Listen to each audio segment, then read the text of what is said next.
Okay, let's test all the audio. Gosh, the BGM is really loud. Okay, there we go. A lot better.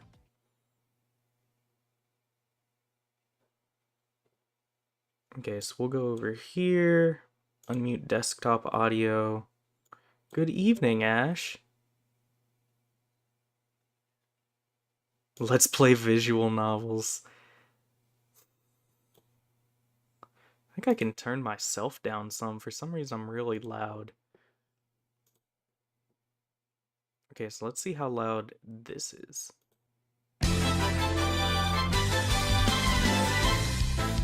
That is very loud. Go down here.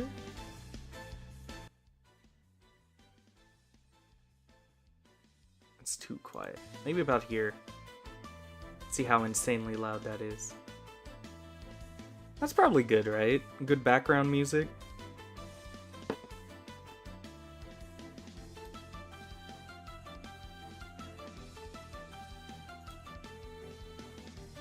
Alright, I have to react with eventually to this post.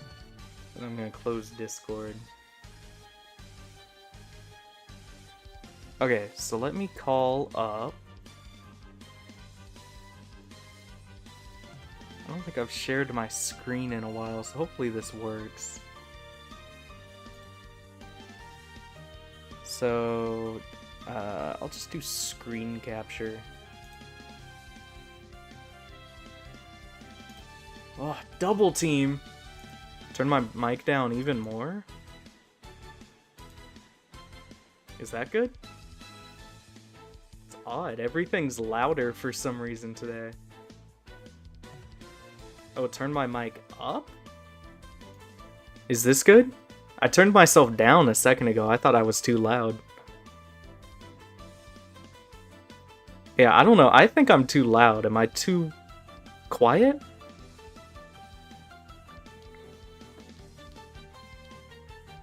Let me put my headphones at not a degenerate level of audio. Okay, so I should turn up the music some.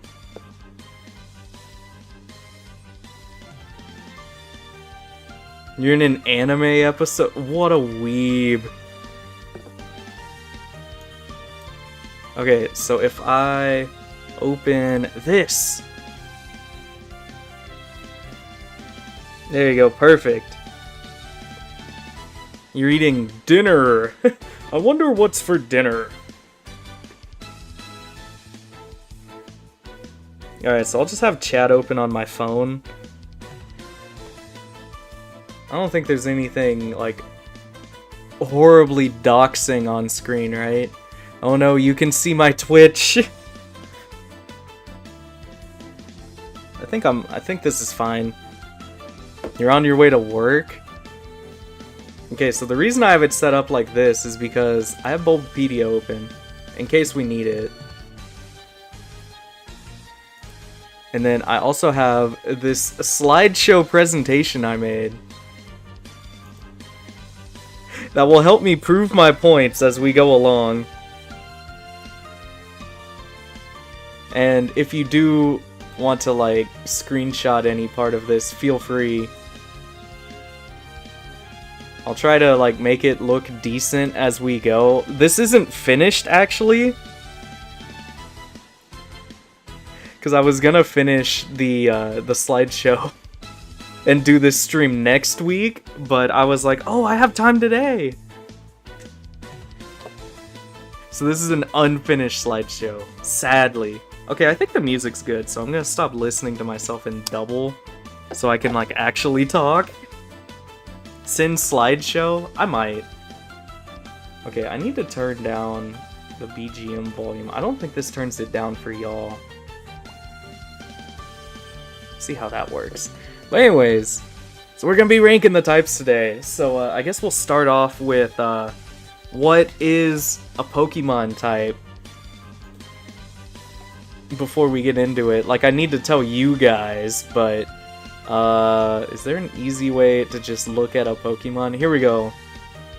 Or I need like a dual type, right? Here we go, Poliwrath. What a great example.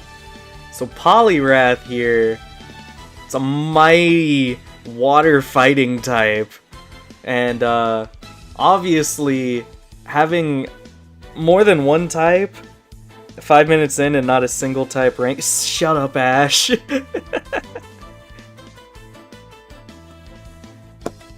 Obviously, having more than one type is better, and we'll get into that later. But if you have a single type, like say Poliwhirl, then you want this one type to be really good.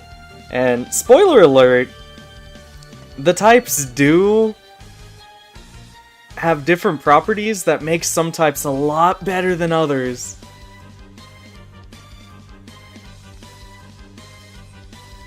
I'm gonna try my best to not talk about abilities when I talk about the types. There are certain abilities that specifically buff or nerf types, and I am gonna talk about those. So like Water Absorb directly nerfs water types.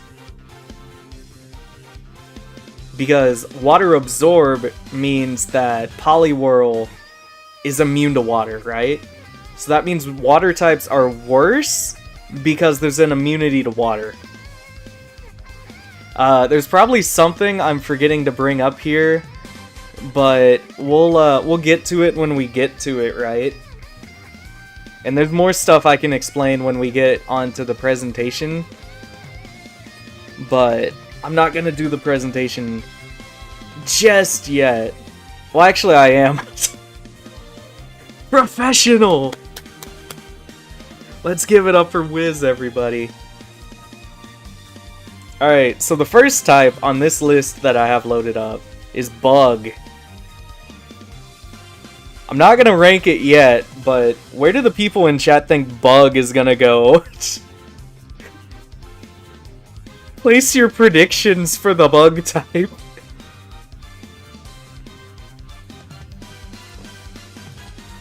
So I'm gonna actually remove this because I changed my mind on what I think a field status is.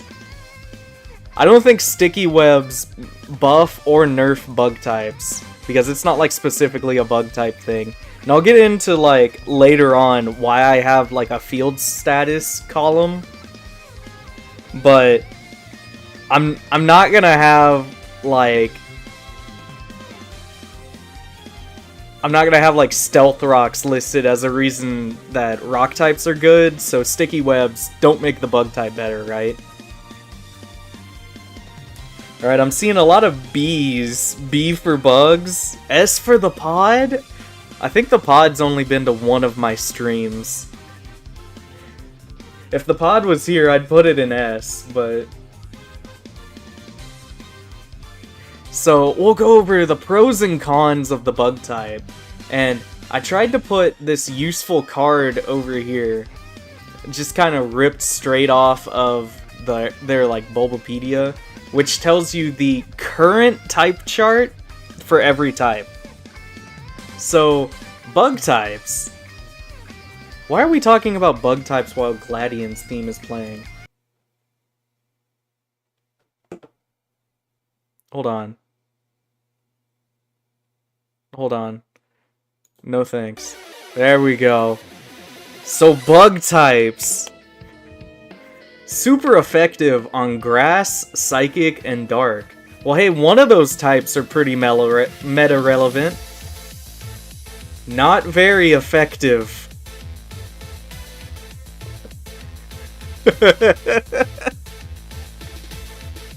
Not very effective.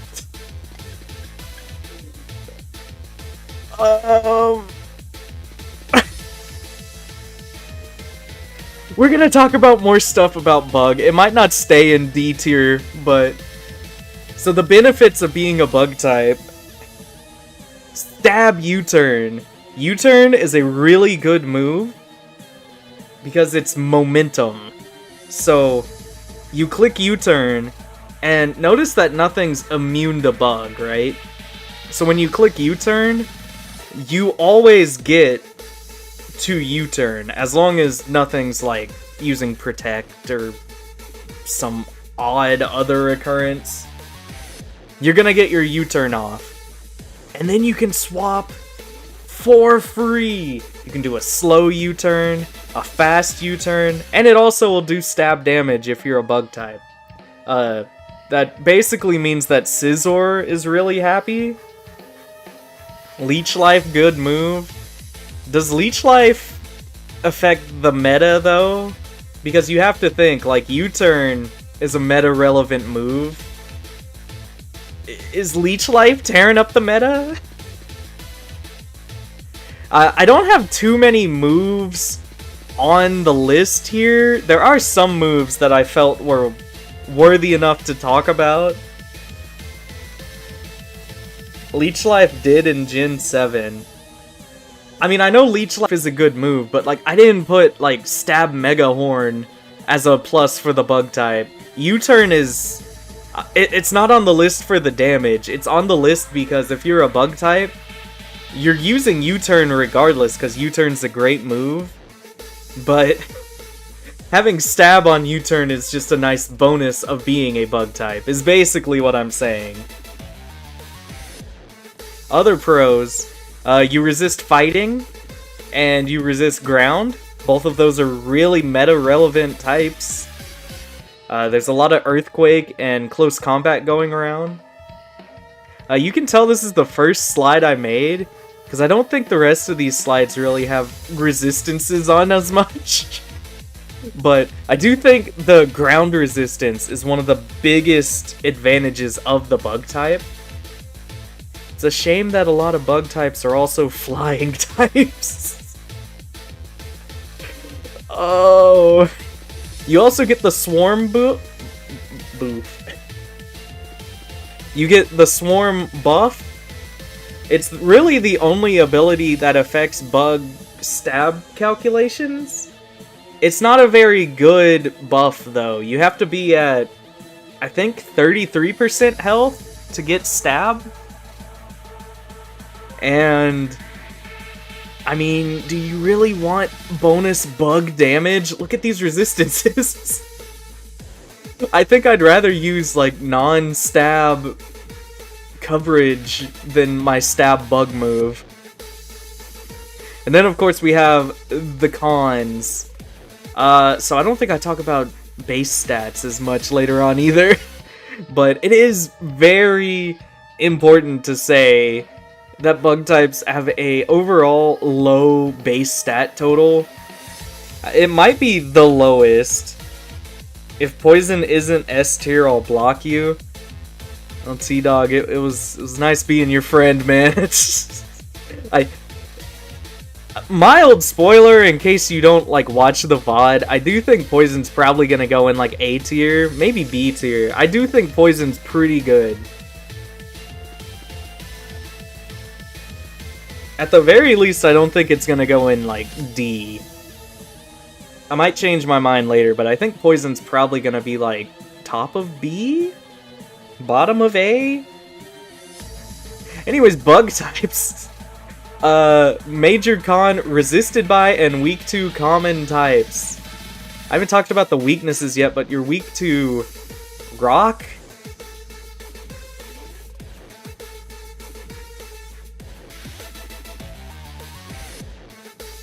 You're weak to rocks. You're also weak to flying, which is... It's not as common as, like, rock and fire, but there's a lot of really strong flying moves, like, Brave Bird, Hurricane.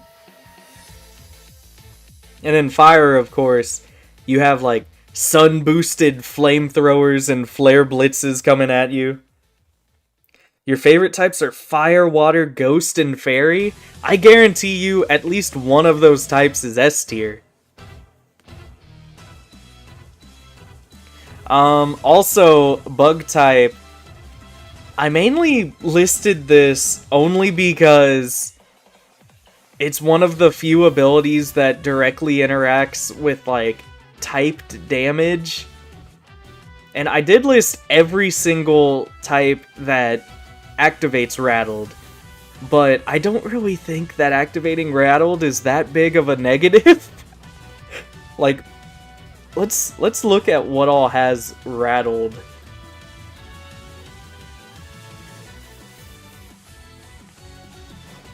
This is the full list of Rattled Pokemon. Oh, Ladybug. Oh, Dunsparce. Oh, watch out. It's Wugtrio. It had Rattled in Gen 8?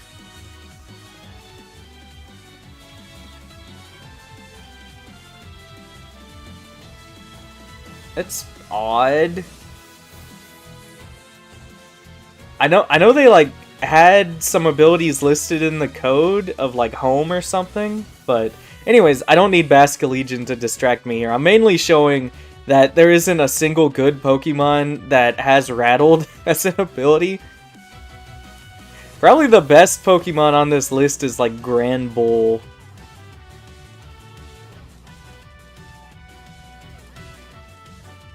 I think the Dunsparce would rather use Serene Grace, right? But anyways, you activate Rattled, and I mean that is a downside, because you're giving your opponent a free speed boost. So I might change my mind later, but I think Bug is gonna go in D. Any opinions on Bug before we move on to the next type? I'm gonna enjoy my snack for a second here while the chat catches up.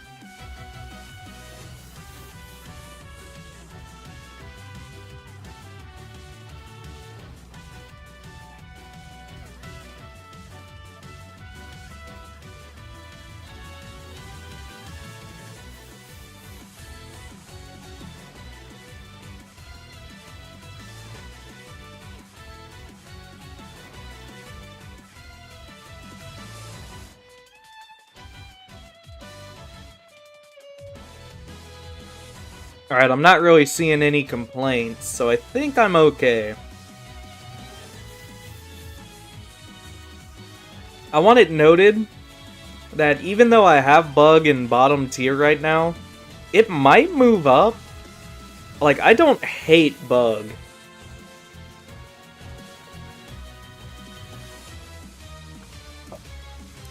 There are a lot of really fun Bug types, and I do think that a lot of Bug types are really fun to use because they're kind of bad. But in a lot of ways, I think the Bug type is designed to be a type that you use pretty early on and then dispose of, which is pretty tragic. Alright, so I guess we'll move on to the Dark type.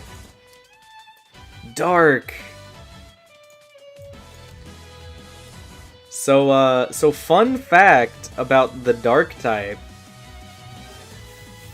Did you know that the Dark type is actually called the Evil type in Japan?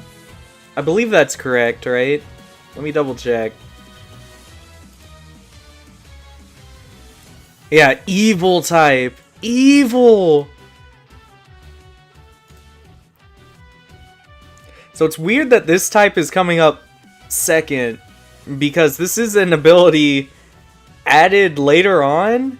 The main purpose of the Dark type, when it was added, was to be the offensive counter to Psychic.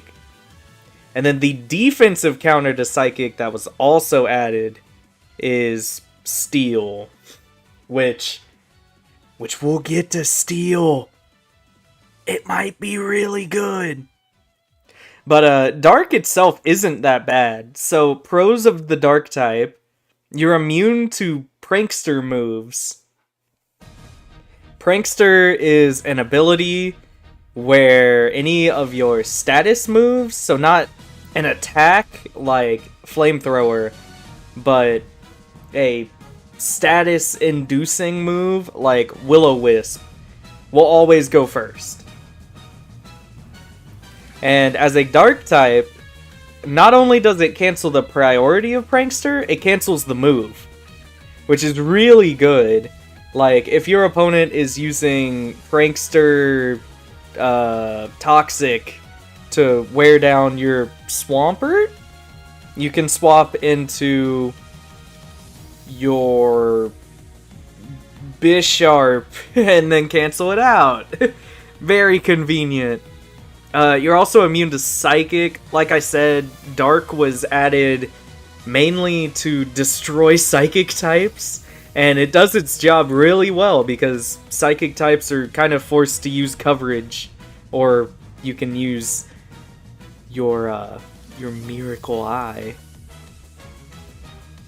Don't use Miracle Eye. You get Stab on Knockoff and Pursuit. Rest in Peace Pursuit. It's no longer a move, but since it was only removed like 2 generations ago, I thought I'd still bring up Pursuit. Pursuit is a really unique move in that it's the only move they've ever made where it doubles damage if your target swaps out, and will hit them as they swap out. It's a really strong attack, because it's like at base 40 power, and then doubles to 80, so it's basically clicking Crunch on your opponent. And if you have like Technician, like say you're like a Choice Banded Scizor, and your opponent is swapping out, they're dead.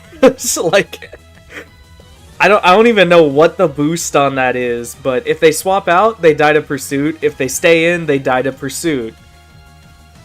And you get Stab on it. And then Knockoff is also another very dastardly trick.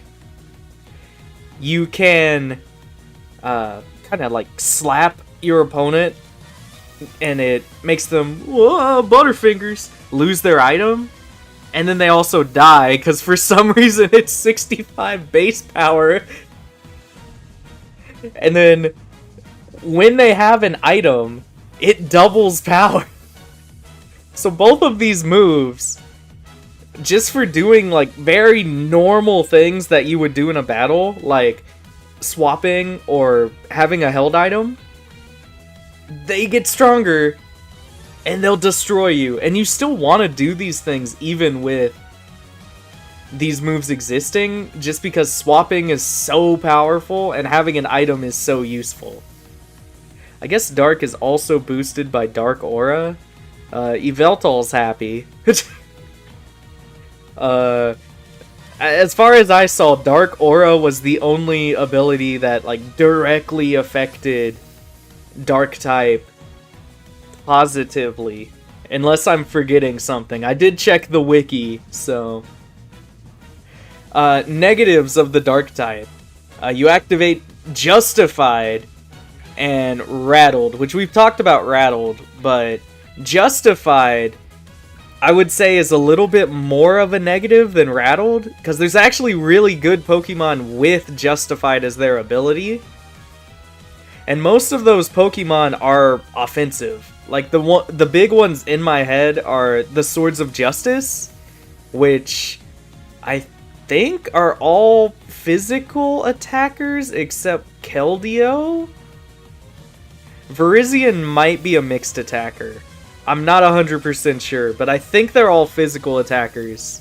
Like the main trio. So, they already resist Dark as a fighting type, I'm pretty sure. But say you knock off their Choice Band, you just gave them a Choice Band boost. Because, I guess I should say what Justified does. Justified, if you get hit with a Dark attack, it ups your attack. So you get a choice band boost for taking damage, and it tends to be on Pokemon who resist dark to begin with. Pretty good ability. Rattled, like I said, it doesn't really matter, but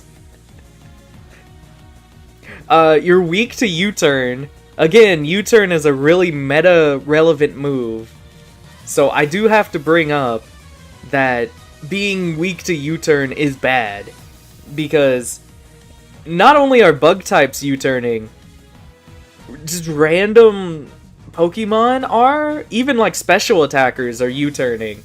So you'll take double damage even from like weak U-turns, right?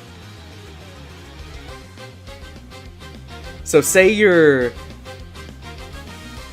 Shiftry and you're Grass and Dark. Uh-oh. Big damage from U-turn. Also, I kind of brought it up earlier, but if you use Miracle Eye, you can use psychic attacks on dark types. I probably should have clarified this better, but your psychic immunity is negated by Miracle Eye, is what I meant by this. Obviously, you can be hit. Or, sorry, defensive. Obviously, you can be hit. You're weak to types, so... Live Wo-Chien reaction. Oh, what tier is Wo-Chien in now? Like... NU? RU? I feel like it's probably RU, right? I had a lot of fun using it in... It's in PU? No way! I had a lot of fun using Wo-Chien and UU.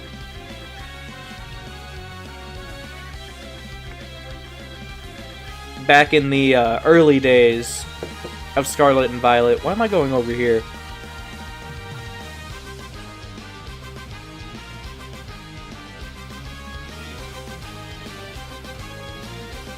So with all that being said, I do think, at least for now, I'm putting Dark in S tier. So we have the top and the bottom here. Now, after I've mentioned like all of this, you might be wondering, why is Dark in S tier? Well, probably not, because I talked about Knockoff and Pursuit for like 3 minutes, but Dark has a lot of really strong attacks. And it doesn't have a lot of resistances either. And no immunities. So you're always getting your knockoff damage. You're always getting your pursuit damage before Generation 8. Dark Pulse is a strong attack. Really, the main negative to being a dark type is all of your attacks are pretty gimmicky.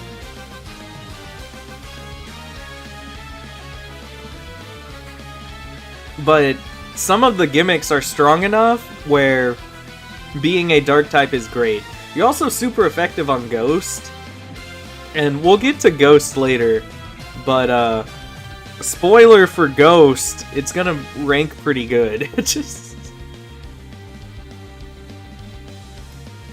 Alright, any complaints about dark type being an S tier?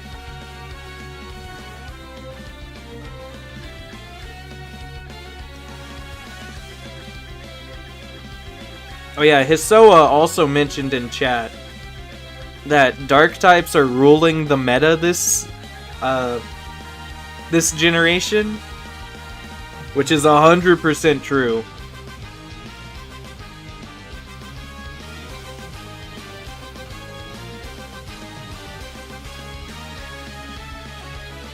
Probably the best Pokemon of the metagame is probably Great Tusks, but then you also have King Gambit, who is absolutely broken. You have all the Treasures of Ruin, who, except for Wo-Chien, rip my boy Wo-Chien, everybody else is, I think, in Ubers, right? Like, they were all too strong. Oh, maybe not Ting Lu. I think Ting Lu is like a OU staple.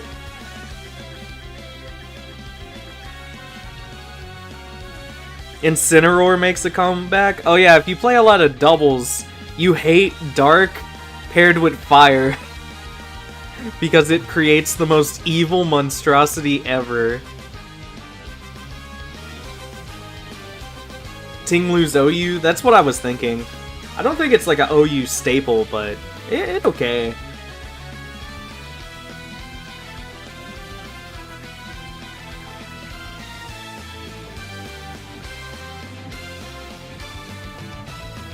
It annoys me that they gave,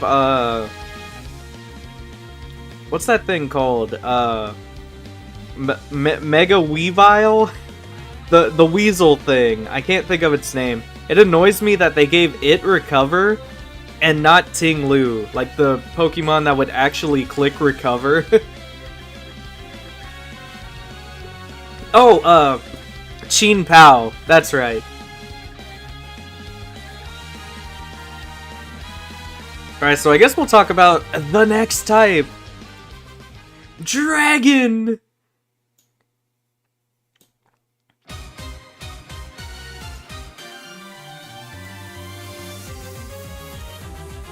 I'm actually, I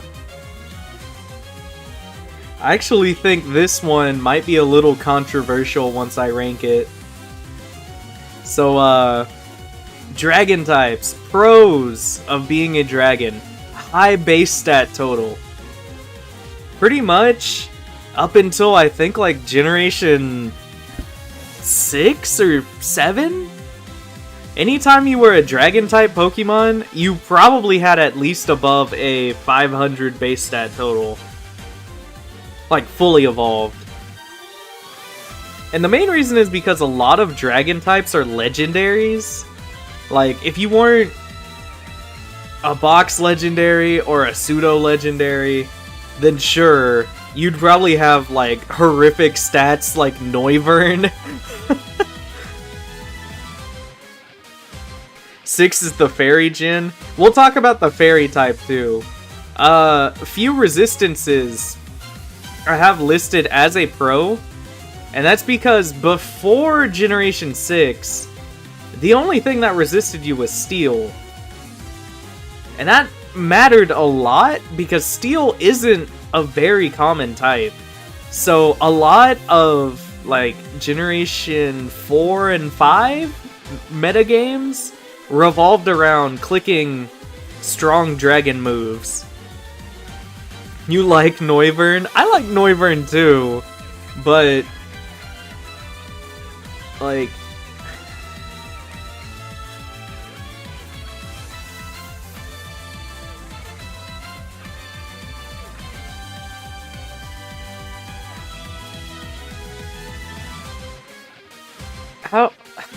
how do you use this?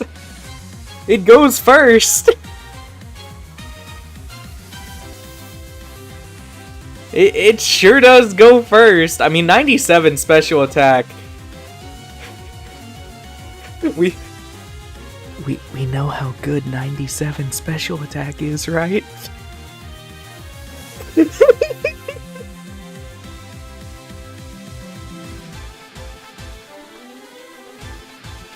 Also, 48 levels. 48 for Noivern. 48, and you're stuck with this thing. I think Noibat. I think what's its name? Applin is worse than Noibat, like stat total wise, but these stats are awful. And you have to stick with this for 48 levels. Oh. Yeah, Noibat is horrific. Anyways, back to dragon types as a whole. Most of them are really strong. Before fairies got introduced, you were smacking everything with Dragon Stab. And you also get boosted by Dragon's Maw. Yay! The only Pokemon with Dragon's Maw so far is Regidrago. Does anybody use Regidrago?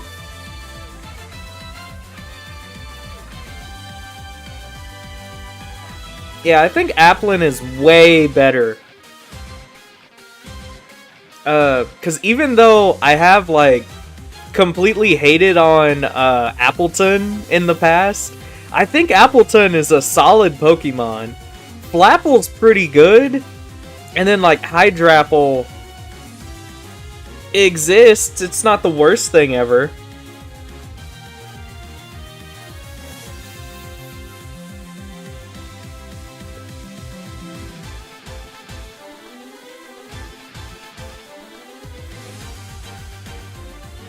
You hated Noibat so much when you used it in a playthrough.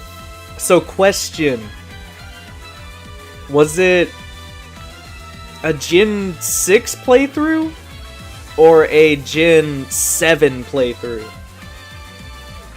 Because I think Ultra Sun, Ultra Moon Noibat might be the worst Pokemon you could possibly ever use in Ultra Sun and Moon. Gen 7, I'm so sorry.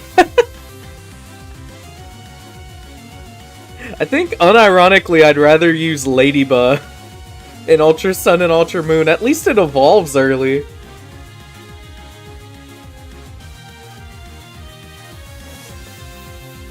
At least Ladybug has good res, am I right? Alright, so let's talk about the negatives, the cons of Dragon. Your damage is reduced on misty terrain. Who cares? And also fairies are immune. This is the big one, because as soon as the fairy type was introduced, Dragon became horribly worse than it used to be. And by horribly worse, I do mean like A tier.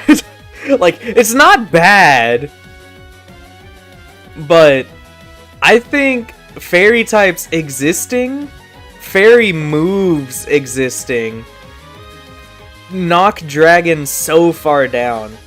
Because you used to fire off Draco Meteors insanely fast, right? Like, you'd launch one, probably launch two, right? Because it's like, what resists this? I don't care about the special attack drop. And then you could just swap to Outrage, right? Nowadays, the special attack drop, or like the confusion from Outrage, it actually really matters. But I don't think Dragon is like B tier, right? Like, Dragon is still really strong. There's a lot of really good Dragon moves. A lot of Dragon types are really good. Mostly because a lot of Dragon types are legendaries, but you know. And you also have really good resistances. Like, I didn't really talk about it, but fire resist, water resist, electric resist. I guess you resist grass too. Yay. And then, like, your only huge weakness here is like ice and fairy. Ice coverage, or like ice moves in general, I think most people do run them because of the Dragon type, right? I could be convinced to move Dragon up to S tier, by the way. I think Dragon is going to be the top of A, unless I'm convinced to move it up to S. But me personally, I do think it's like A tier good. Like, I don't think Dragon's as good as Dark, right? Like, as a Dark type existing, you're naturally immune to a really good ability and a decent offensive type. And you also have Stab Knockoff. What do you get as a Dragon type? Draco Meteor, I guess. I mean, Draco Meteor's pretty good. I'll see what people think about my ranking. Like I said, I could move it up to S. I'm not against it.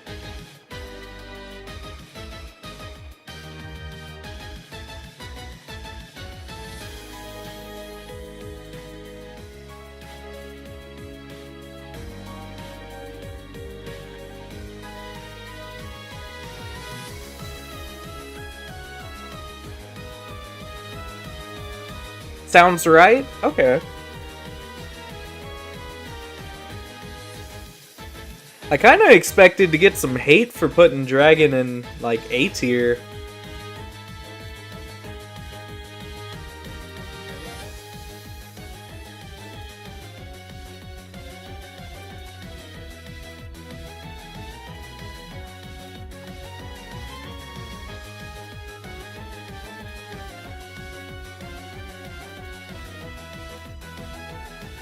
Alright, I don't think anybody's mad about it, so we'll move on to the next type. Say hello to Pikachu, the typing. It's electric! So we'll try to make this larger real quick.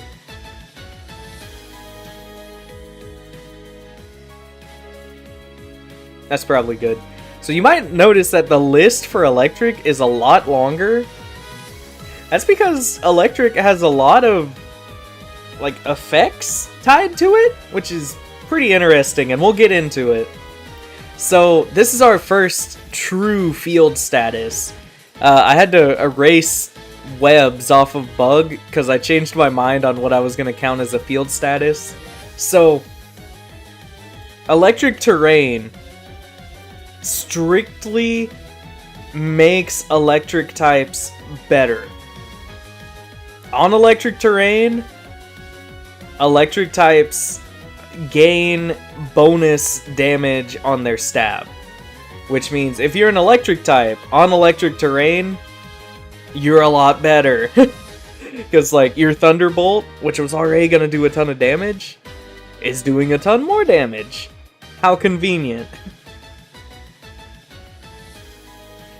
Versus, like, Sticky Web, which doesn't really do anything for bug types. Like, I guess Butterfree can outspeed something. Great.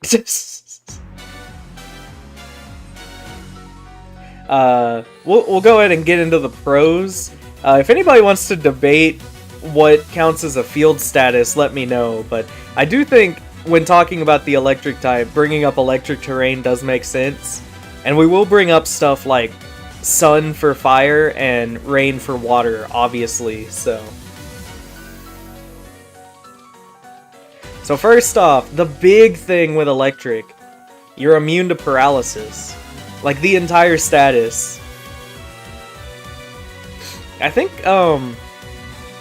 there might still be some ways to paralyze electric types. Not 100% sure, we'll double check.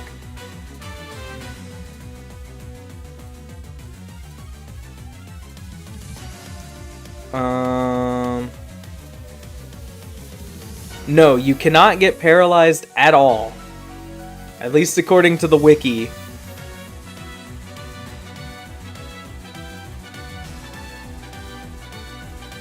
So, being completely immune to a status is really good.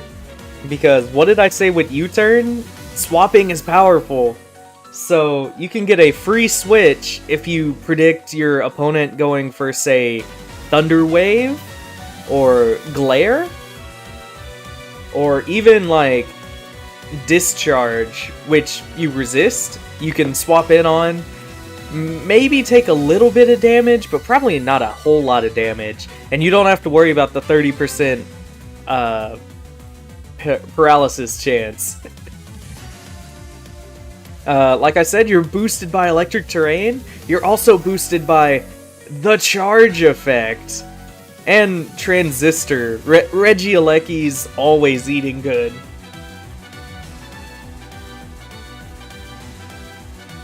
Yeah, electric types can't be paralyzed at all after generation, I think 6, right? It might have been Gen 5, but I think Gen 6 is when they added the paralysis buff. After they nerfed paralysis, I think? They reworked how a lot of statuses work in Gen 6.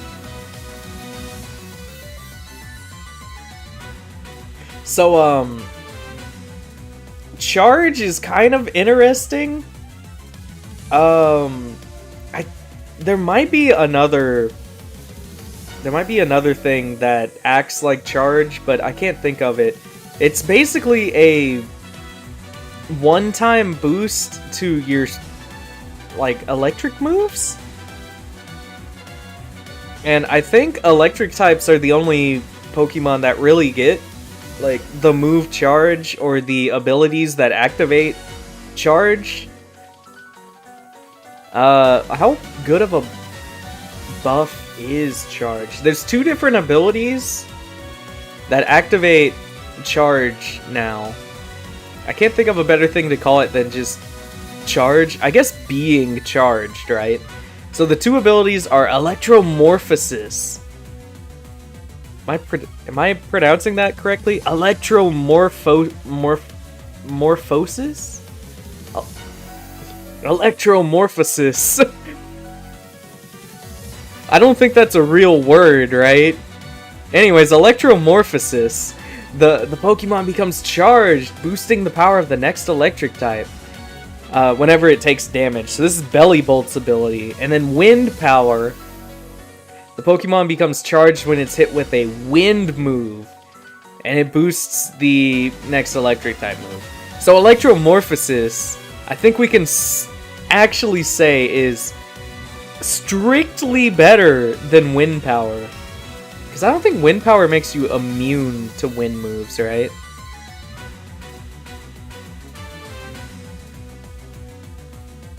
No, I don't think it's an immunity. So yeah, I would say Electromorphosis strictly better than Wind Power, right? However, I think overall you don't care about the charge boost. I think you'd rather have like a boost from like Calm Mind or just like a general special attack boost or attack boost if you're a physical attacker instead of like the charge effect. Oh boy, I get a bonus on my stab move one time before the charge goes away. You get Stab Volt Switch. Volt Switch is basically Electric U-Turn. And we already talked about how U-Turn is really good. Volt Switch is worse than U-Turn.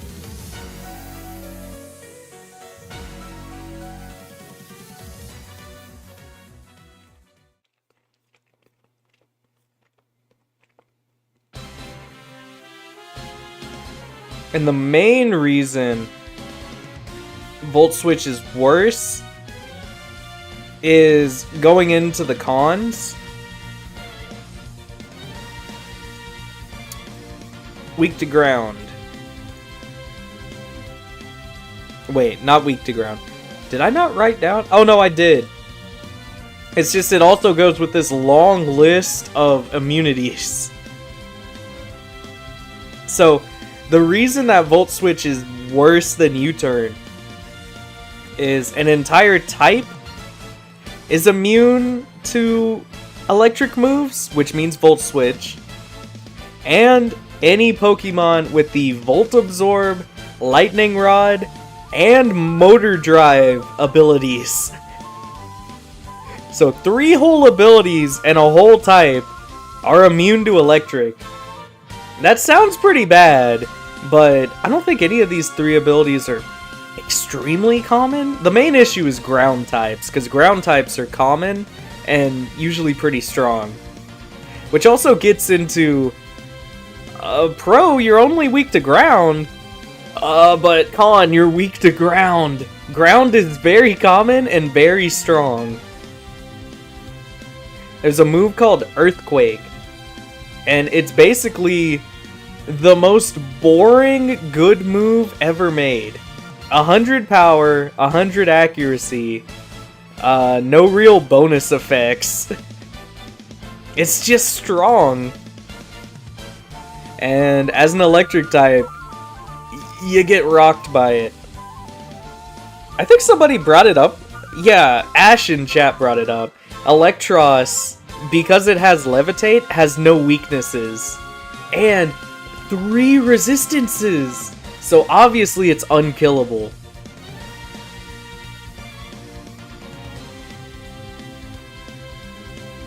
Also, electric is weakened by mud sport.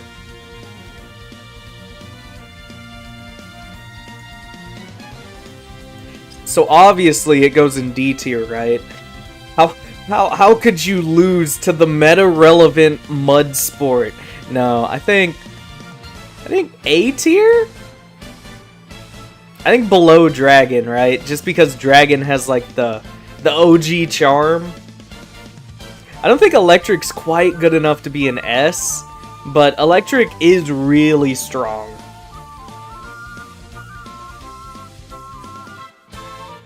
Who's using Mud Sport? I guess,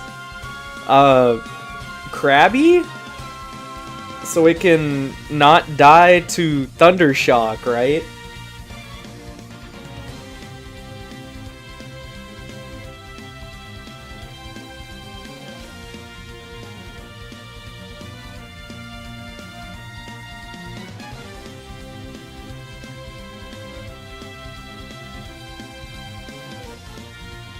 Another issue is electric types have poor coverage outside of stabs. I agree.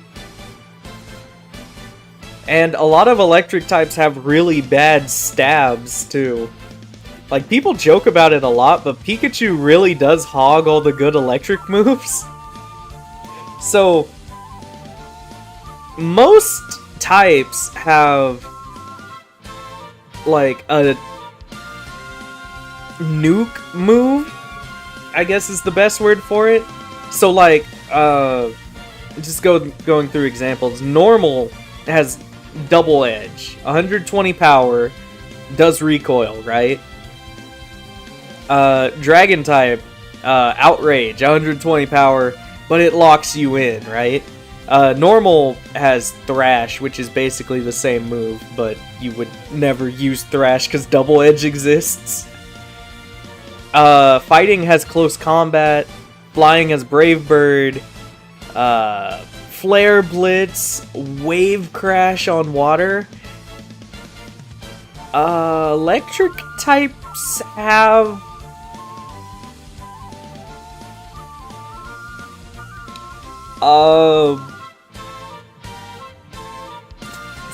thunder?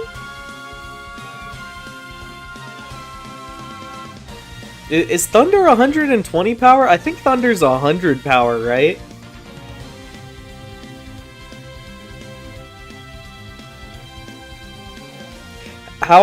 What's the criteria? I have it kind of listed out here. It's mostly just overall opinion. These are very much like my opinions, but I'm trying to be as subjective as possible. Geodude during casual play uses Mud Sport. I guess that's true. But anyways, yeah, a big thing holding Electric back is really the only move that Electric types can use is like Thunderbolt and Wild Charge. I guess Thunder Punch, but I think most times you'd rather use Wild Charge, even though Wild Charge sucks. Alright, so any more thoughts about Electric before we move on to probably one of the top 3 Pokemon types? Like, I don't think this one's a shock, right? I could literally tier this without talking about it.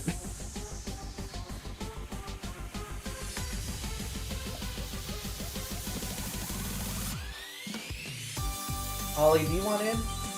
Alright, come here. Alright, don't be too loud, though. Luxray in shambles, pretty much. Alright, so let's talk about Fairy. So I'd like to draw attention to something here that I purposely left off. I'll go back to Electric real quick. Let y'all look at that slide for a second here. And then I'll go back to this slide.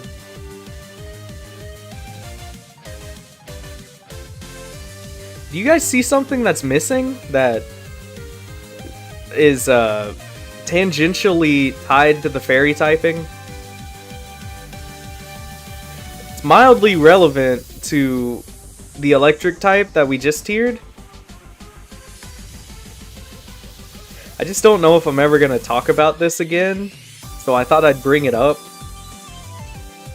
Misty Terrain is horrible! What were they thinking? Let me tell you about the effects of Misty Terrain. I hate it. Misty Terrain. Oh, Misty's Togetic. Oh, where the heck is it? It's not even one of the top options. Everything's about Misty. There we go, Misty Terrain. Alright, get ready. Misty Terrain. Creates a terrain that envelops the field and replaces the background environment. Okay, the background doesn't matter.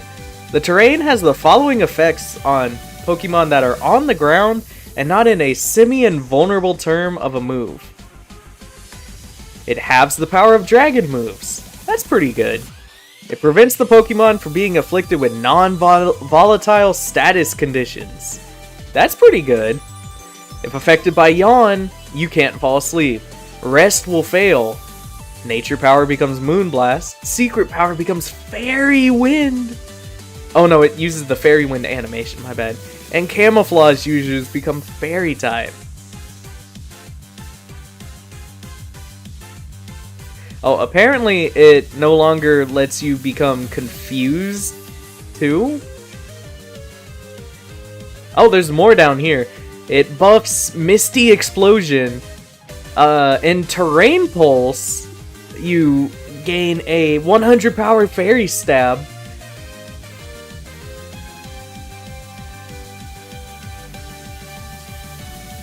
Anyways, after listing all of that off, did you notice something that Misty Terrain doesn't do? That every single other terrain does? We go back to the electric slide.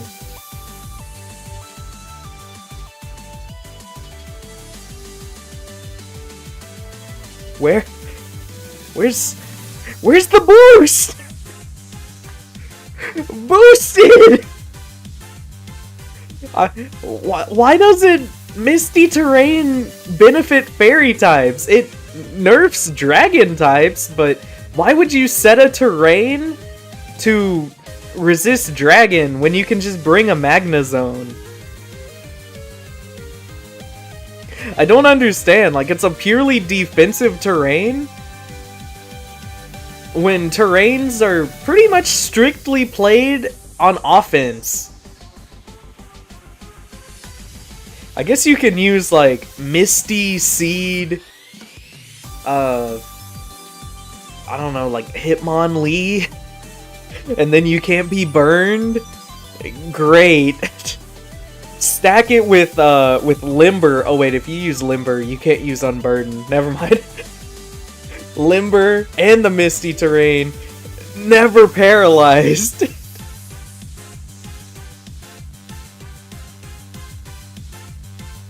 Oh yeah, it actively makes Tapu Fini worse. This is the main reason I hate Misty Terrain, by the way. It makes Tapu Fini suck, because Tapu Fini can't Scald, because it can't burn anything.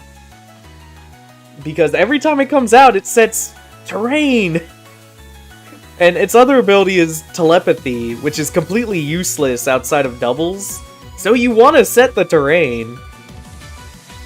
But it's like a defensive Pokemon that can't use Scald or Toxic. It's so annoying. Anyways, pros of the Fairy type. Now we're done talking about the worst terrain ever.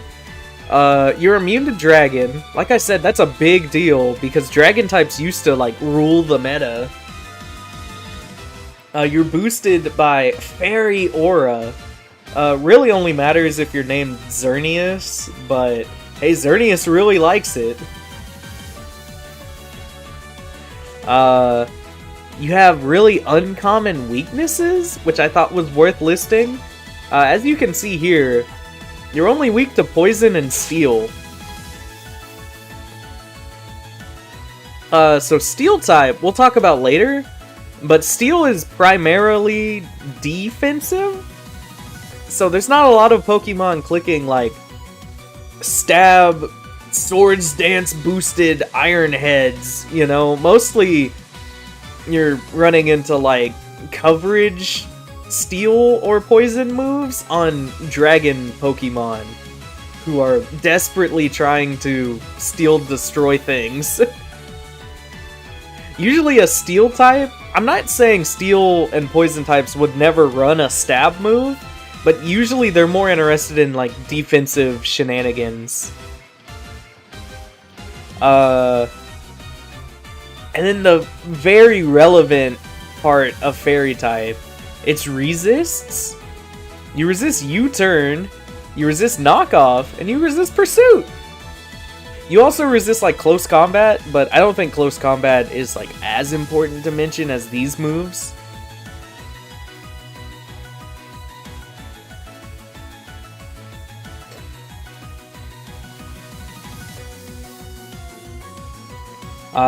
The negatives of being a fairy type. Well, I guess the big negative is you don't get a buff from Misty Terrain. I'm just gonna make fun of Misty Terrain for the rest of the day. The only real negative I could think of with the fairy type is, like, you're stuck using Play Rough if you're a physical attacker. And that's pretty much the only negative, right? Is there another negative to being a fairy type? Fairy's really good. Not really as important, but since we are in a terrestrialized metagame, I think the fairy Terra type is one of, if not the most used Terra, and that's mostly because you have super uncommon weaknesses and good resists. So if you're like a fighting type, terrestrializing into fairy pretty much swaps over your weaknesses, which is really cool.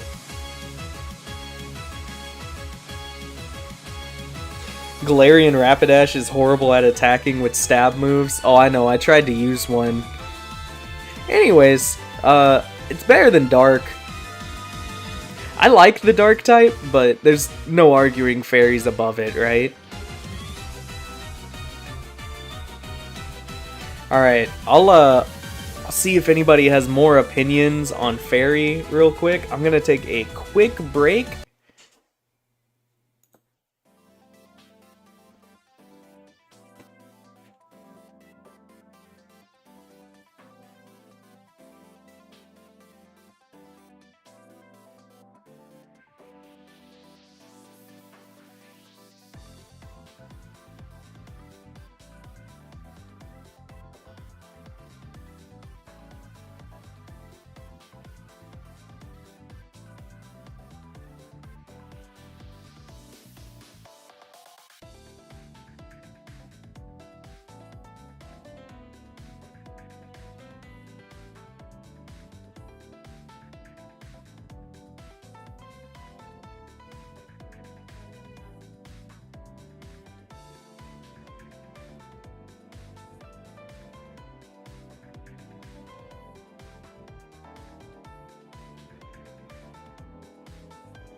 Okay, we are back.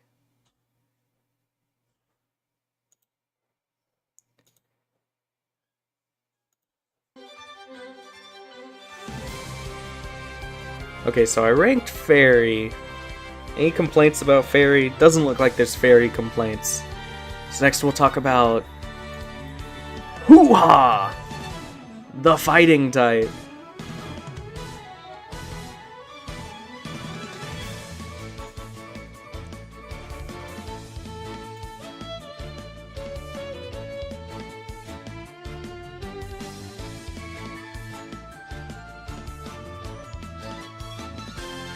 That probably looks good. Fairy is great. Agreed. So fighting type is, I think, like, secretly really good. Like, people know offensively fairy fighting's really good, right? But I think people kind of sleep on defensive fighting. So defensively, you resist Stealth Rock, one of the best moves ever. U-turn, one of the best moves ever. Knockoff, one of the best moves ever. I forgot to put Pursuit on here, but you resist, like, some of the best moves ever made, and you're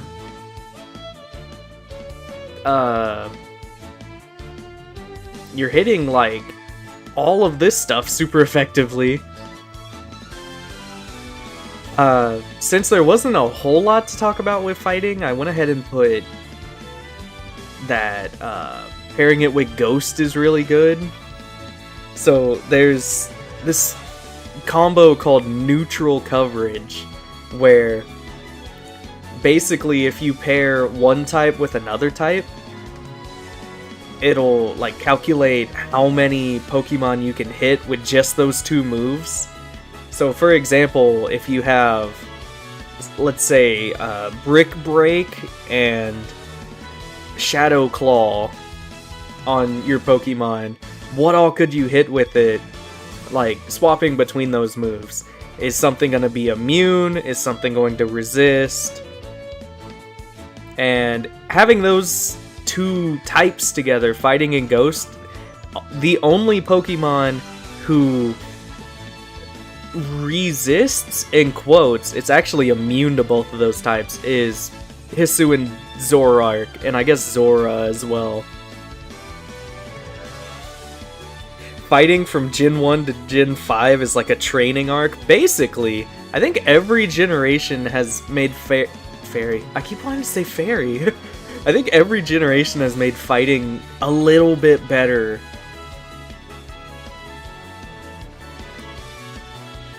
The main things holding fighting back in the past was lack of good moves and the psychic weakness.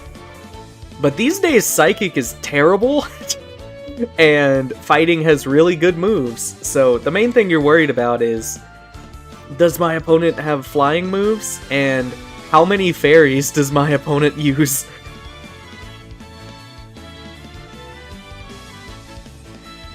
Oh yeah, in Gen 9, one of the best Pokemon in the game, Great Tusk, is a fighting type. And that fighting type does really matter because it resists Stealth Rock. So, I think that's one of the main reasons it's a premier Rapid Spinner, because I think Ground resists Rock too, right? I'm gonna have to cheat real quick. It does.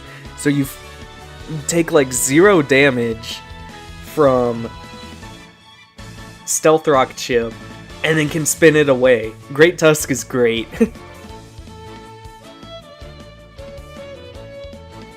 Anyways, it's not a very exciting type, but I do think fighting gets to go in A tier. I think Electric's a little bit better, just because Electric has a lot of, like, bonus effects.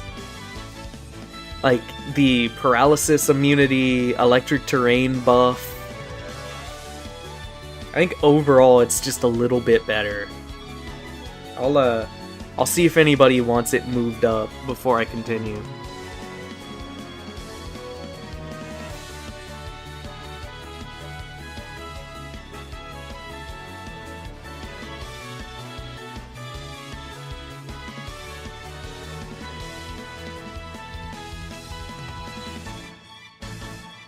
You think it should go above electric?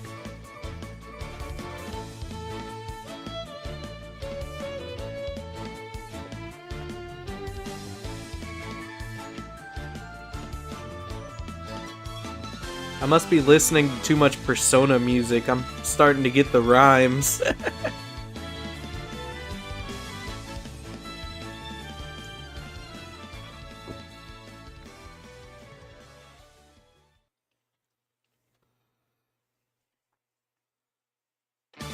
Okay, I don't think I have the ability to pull, but if I was able to pull, I'd see if the people want fighting above electric. Because it looks like we do have one vote for fighting being better than electric. So, I think I'm gonna go ahead and talk about fire. And if anybody wants fighting above electric, let me know while I'm talking about fire. So, fire!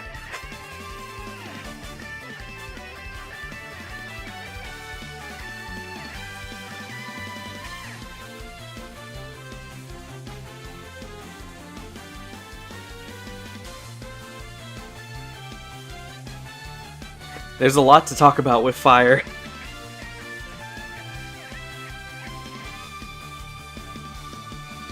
So, fire, it gets the benefits from sun.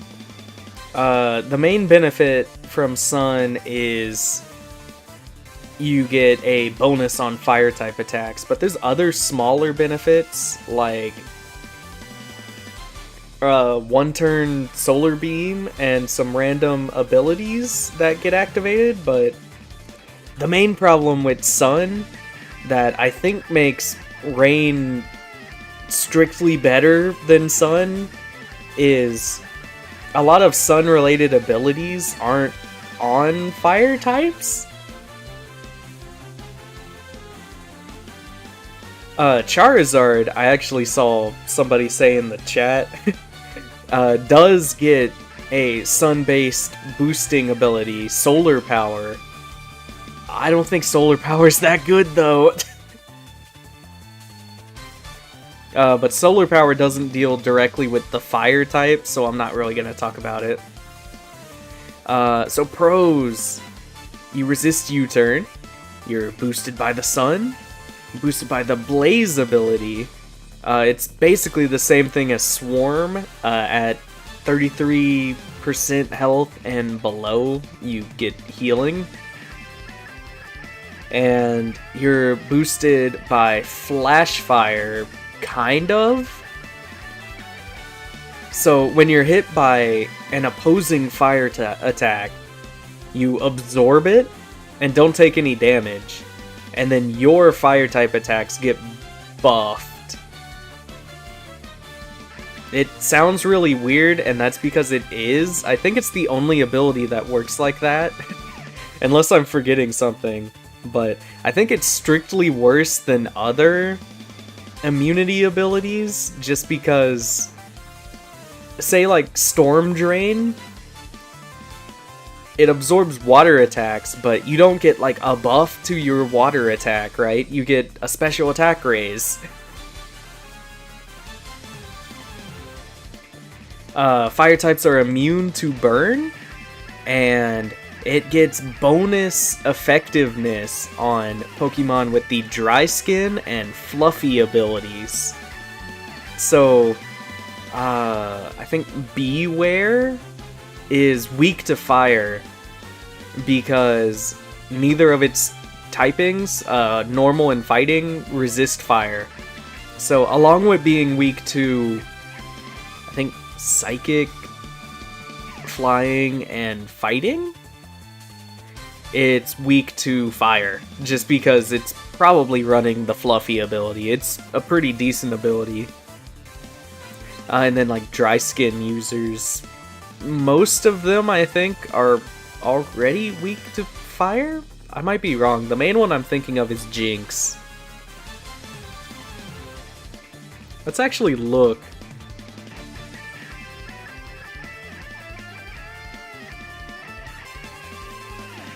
Yeah, so Parasect. Parasect is like the big user, right? Because back in Generation 4, I think Parasect was the main counter to Kyogre and Ubers. Oh yeah, it's also 8 times weak to fire because it's already like 4 times weak, and then you add on the dry skin multiplier. Jinx is already weak to fire, so now it's 4 times weak. And then Toxicroak and Heliolisk just get that damage added onto them. Negatives to the fire type. Weak to Stealth Rocks. Weak to Scald, which we haven't talked about yet, but Scald is very relevant. 30% burn chance. At least you're immune to burn as a fire type, but it doesn't matter because you die to Scald.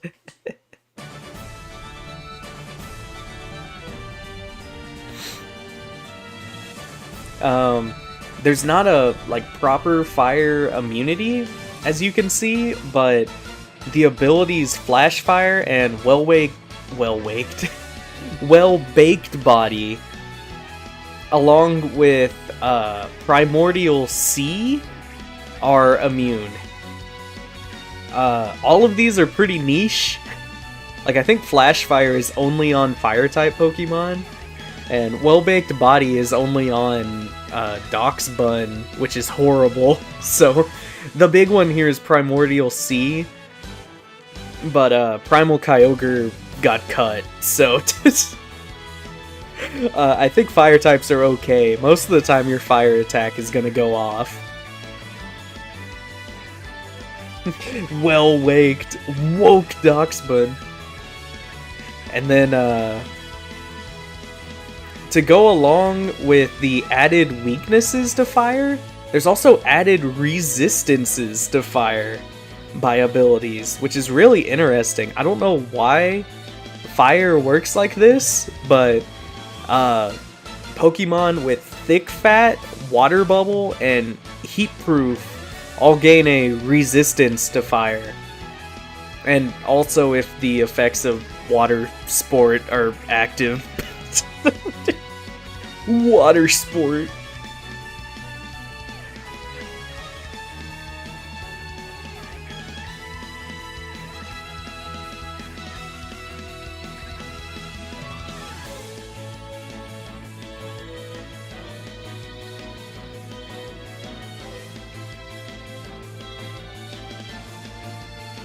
So Hisoa, I'm assuming joking, says that Doxbun is the perfect Koraidon counter.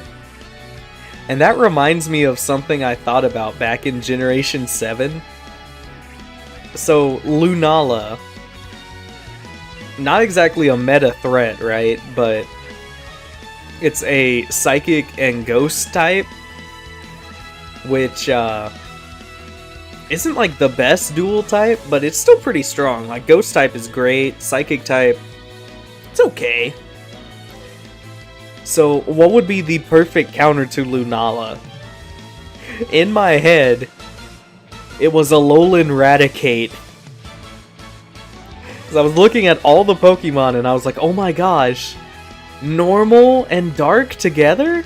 It's the perfect counter! How is it gonna even defeat this thing? It learns Moonblast. Also, whatever move it's clicking is gonna kill Alolan Raticate. It's horrible. Anyways, I think the main reason Doxbun got brought up is because it resists fighting, is immune to dragon, and then is also immune to fire.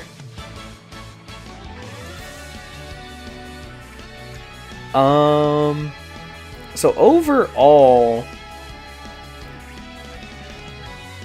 I don't want to put fire in B.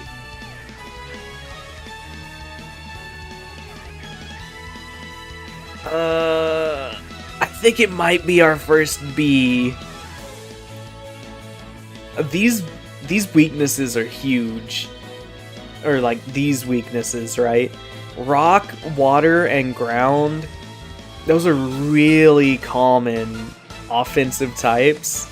And you have a lot of resistances, but most fighting types are fighting. Most fire types are fighting.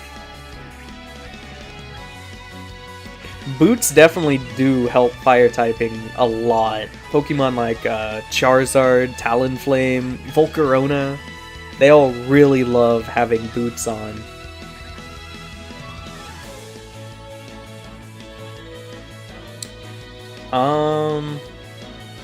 I mean, it's nice to have super effective on steel types. I don't know, are there any major complaints to fire being in B tier? I feel like it could be like bottom of A. I might move it up later, but I think the weaknesses really kill the fire type. Not to mention that there are like decently common abilities that just make you resist fire. You'd say A?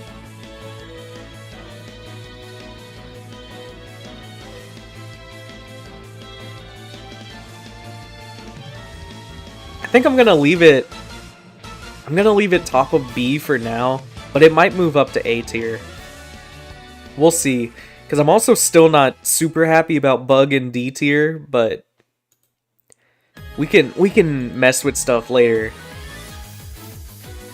Okay, now for the weirdest type to me. Well, I don't know, Bug type is pretty weird, but Flying type.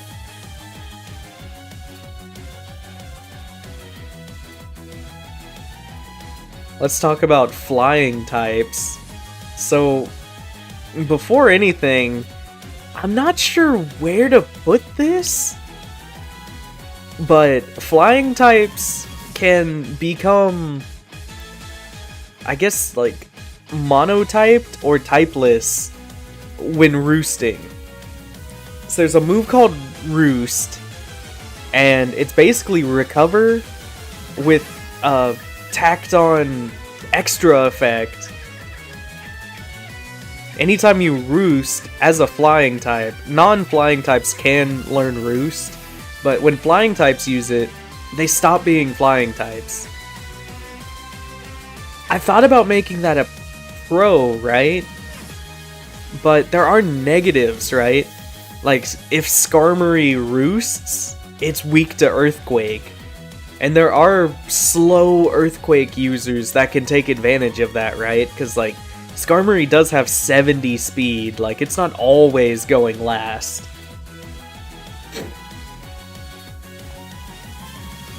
I do think overall, removing the flying typing is a bonus of being a flying type, but I think there are negatives to where I think it's just gonna be in this weird neutral tier here. However, there are real benefits to being a flying type. U-turn resist. Not a huge buff of being flying, but hey.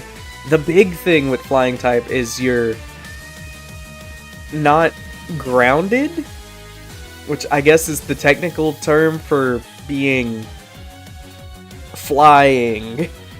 Or, I guess an easier way to put it is all flying types are levitating. So there's an ability called Levitate that basically makes you a flying type without having the, like, flying type chart here. So you don't have the defensive capabilities of a flying type, except that you're, like, immune to ground. I don't know if that made sense, hopefully it did. So not being grounded means that you're basically immune to hazards, except for one hazard, Stealth Rocks, which is very, very bad, but I'd probably say it's the main weakness of being a flying type, being weak to Stealth Rocks. You're immune to Arena Trap, which is really interesting. Arena Trap isn't super common. Usually if you're playing like competitively, it's banned. But if you're doing like an in-game thing, Arena Trap is pretty powerful, so you probably want to swap out. And then being immune to ground is great too, because we have talked about a few types already that are weak to ground, and especially like electric. If you're running like an electric type as one of your main attackers, you can like volt, well I guess not volt switch, but you can swap out on a ground type into your flying type, and then they just wasted their turn, right? Because they earthquaked.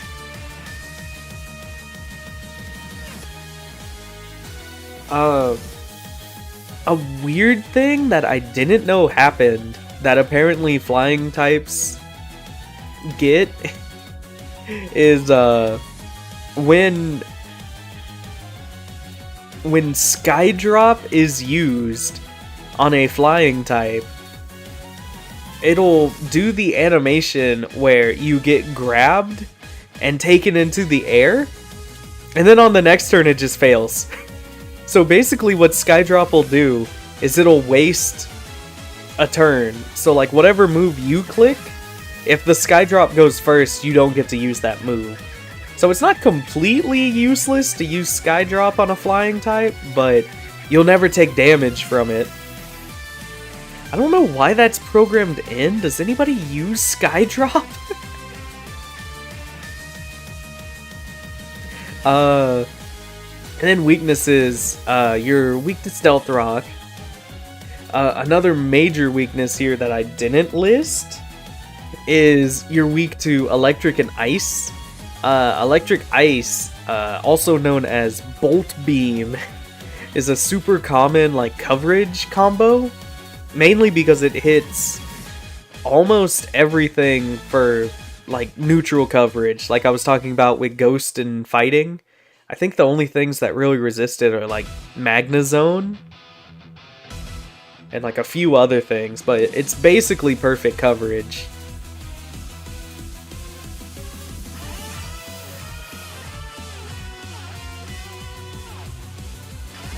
And then also, you're immune to terrains.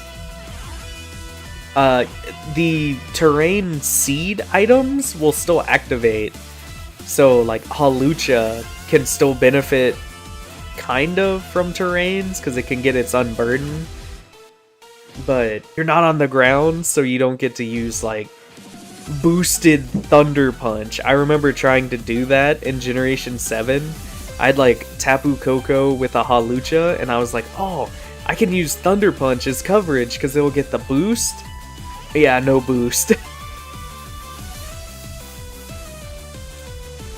Pretty unfortunate, honestly, because if it's mainly unfortunate for Hawlucha, really, but if Hawlucha could boost its like coverage physical moves on terrains, it would be even better than it is now. I think it's already like the best terrain abuser, but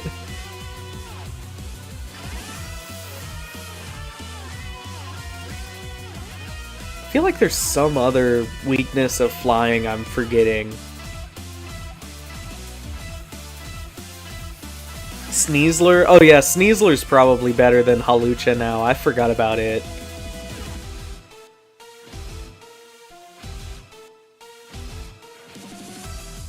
I'd say flying probably has the same issues as fire, where all of its weaknesses are super common moves, even with its pretty decent resistances. Like, immune to ground, resisting fighting and bug is pretty good.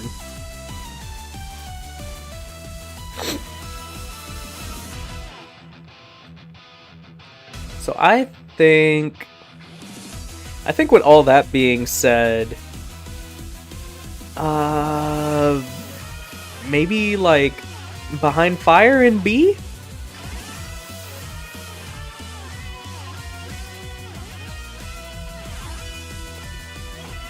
Should it be an A? I I feel like if flying goes in A, fire goes in A, right? Because I think both of these types have the same weaknesses, but I do think fire is better. Because fire gets the sun boost. Flying doesn't really get a really easy way to boost its stab.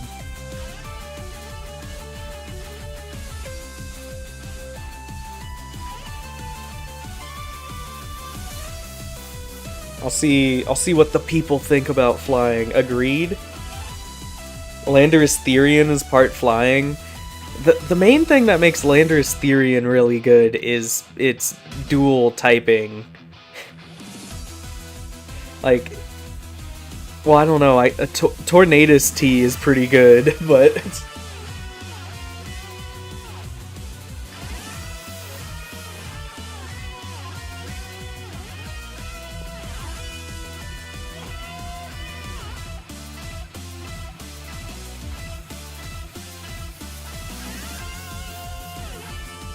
keep in mind that I don't think a typing is a disaster until you hit D tier, right? Like, C tier is probably going to be where we put, like, really mediocre types.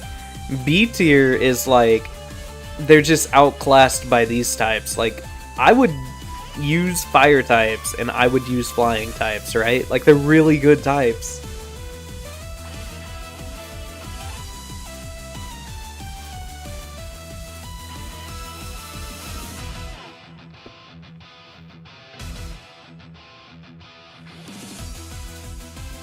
Oh, the pod is watching? Alright, hold on. Okay, there we go. We fixed it. It definitely was at the top of the tier list already. Don't worry. Alright, so let's talk about Ghost. Let's talk about Ghost. So, Ghost types are like surprisingly good. I think Ghost on paper is kind of boring. It does have a unique effect. I think it's been a little while since we've talked about one. Or I guess Fire was immune to burn. Did I list immune to burn? I did. I don't know if I talked about it. Fire's immune to burn. So Ghost is immune to trapping? Like every form of trapping. So, if you get caught in a whirlpool, you can swap out. If you get mean looked, you can swap out. If you get... What's that move called? Or not the move, the ability. You're stepping on the shadow tag. I could only think of like the Japanese name of it for some reason. But anyways, you're immune to all forms of trapping, which is really good because, like I keep saying, switching is great.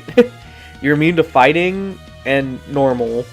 The fighting immunity is way more useful, but occasionally you can swap in on a strong facade. You resist U-turn, very useful. And then, like I said, with fighting, you get perfect neutral coverage, sort of. Just hope there isn't a Zoroark. Weaknesses of Ghost: you're weak to knockoff and pursuit. Pursuit being the huge one here. And we'll talk about why the pursuit weakness kind of is what is about to bump Ghost all the way to the top when we tier it.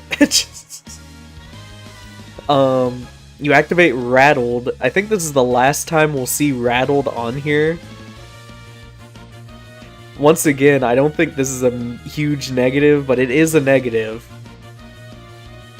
You are resisted by any Pokemon with Purifying Salt as the ability. So, Garganackle, basically.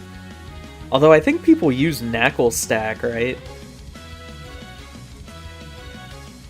And then that goes along with dark types resisting Ghost already.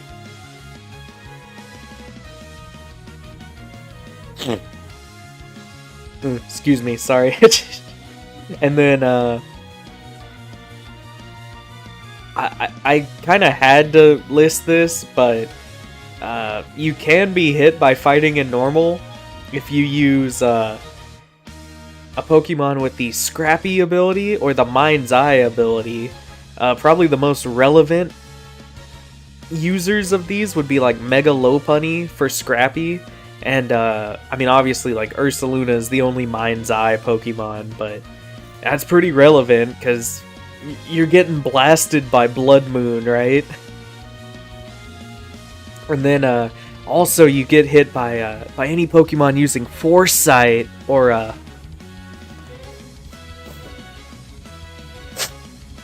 Odor Sleuth.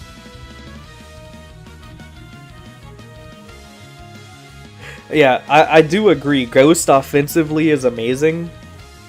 The main reason is only Dark resists Ghost. Like, that's it. Just Dark. And, like, Dark is a great type, but Ghost is also a great type. You might notice it's not super effective on a lot of things, but nothing resists it, so it doesn't matter.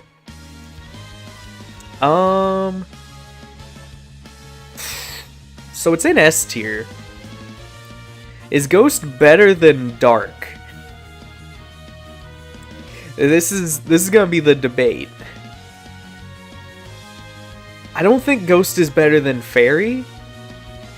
I think Ghost is better than Dark, though, right?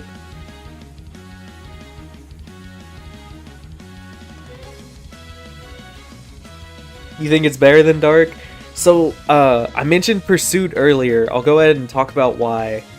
Removing Pursuit made Ghost better than Dark. Because I do think before Pursuit was gone, Dark types were better than Ghost types. And that's because being immune to trapping didn't matter because you got trapped by Pursuit. Like, if you swapped out as a Ghost type,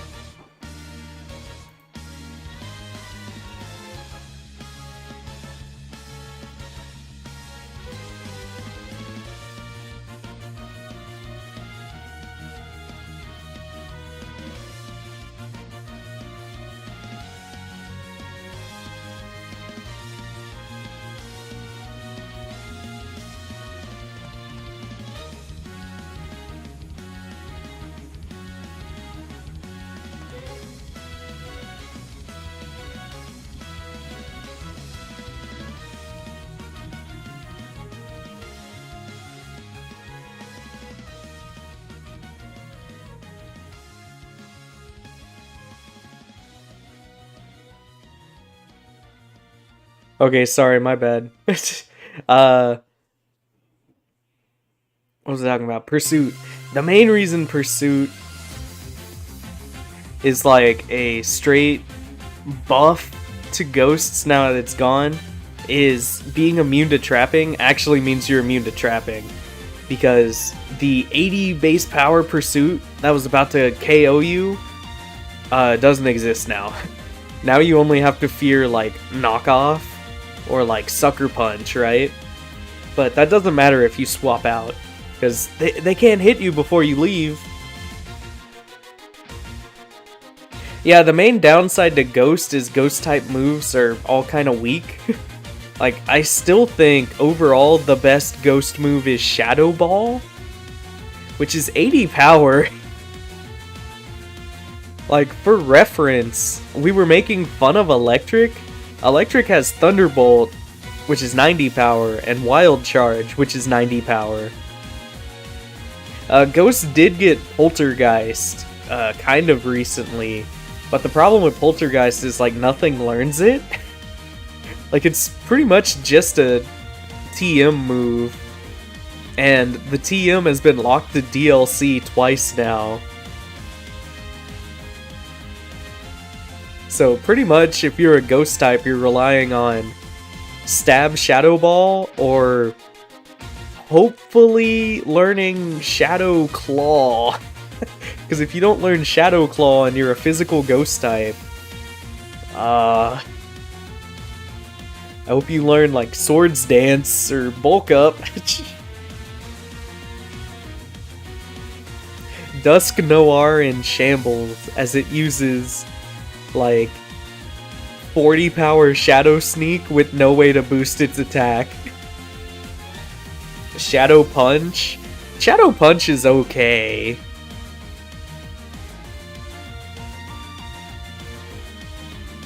Anyways, I think I'm pretty happy with this. I'm gonna move Bug. I'm gonna move Bug to C tier. I don't like Bug in D, but I think all these types are better than Bug. 60 base power Shadow Punch. Why can't Shadow Punch be 75 power? All the other punches are 75.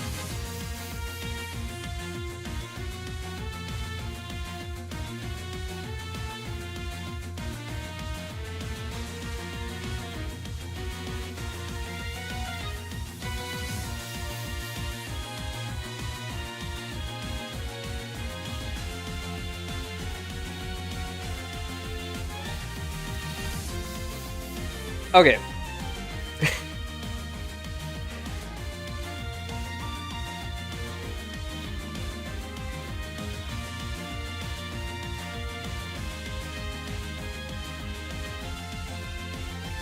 No worries, Grass and Ice will soon join D tier. I think Pod's prediction is correct. So you might notice that like some of these charts are pretty small. Like Dark, pretty small. Electric, pretty small. This one was pretty hard to cram on here. And I think you can see why.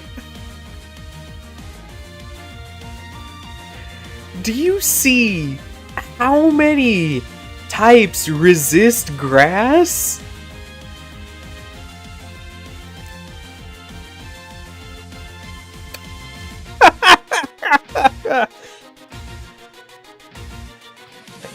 Good lord! That's not even mentioning the weaknesses. Let's list them off, alright? Weak to flying. Flying's a pretty decent type. Weak to fire. Fire's a pretty decent type. Weak to ice. I mean, ice isn't that good, but ice as a damaging move, very, very strong. And you're weak to U-turn. The resistances are actually kind of good. You resist ground. I think grass is one of the few things that resist water. And you resist electric, which is pretty useful.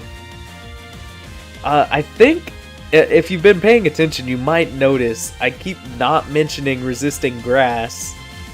That's because why would you ever use a grass damaging move? Look at all of these resistances. The main reason you would use a grass offensive move is because you want to hit a rock ground type or a water ground type. Specifically water ground. There's a lot of really bulky, kind of threatening Pokemon who are only weak to grass. There's Swampert, Mega Swampert. Gastrodon is pretty good in doubles. And then there's like a couple other niche ones like Quagsire and Seismitoad. Only weak to grass, so you would use a grass move. But other than that, I guess if you're a grass type and you don't have a better move, you'd use the grass move, but... Anyways, that's all of the like negatives of grass, I guess. Oh wait, there's more. There's more negatives to grass. Are you ready? Why won't it let me highlight this? Let me highlight it.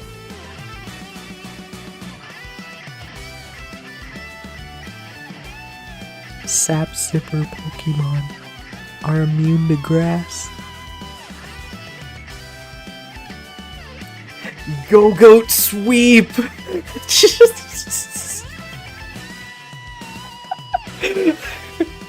Go Goat stays winning. It has just as much special attack as Noivern, and it's immune to grass. Oh, the music paused again. There we go. Yeah, I don't think grass is making it out of D tier. Yeah, also grass is like constantly made a defensive typing.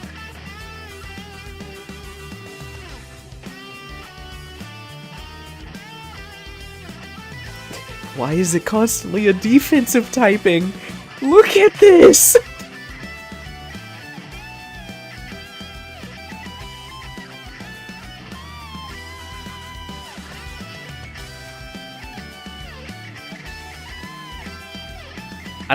Oh, I forgot to talk about grassy terrain. I do think grassy terrain is pretty good. So, the negative to grassy terrain, I mean it's a positive, but it's kind of a negative to using it. Everybody gets leftovers healing. So if you have like your opponent on the field and you're on the field and you're both grounded, you're both benefiting from the grassy terrain healing. It's a lot different from like using electric terrain on your opponent to where, oh, now I can't sleep anymore.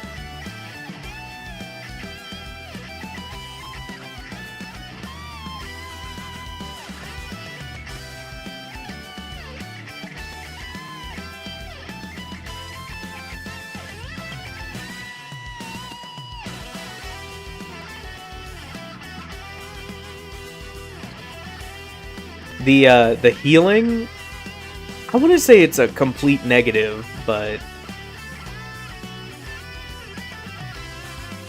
you also get like a stab bonus on your grass moves. I think that's most relevant for Rillaboom, right?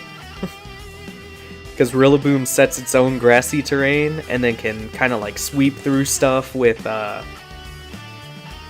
what's that move? Grassy Glide. But overall, like grassy terrain is good, but I'd rather use other terrains.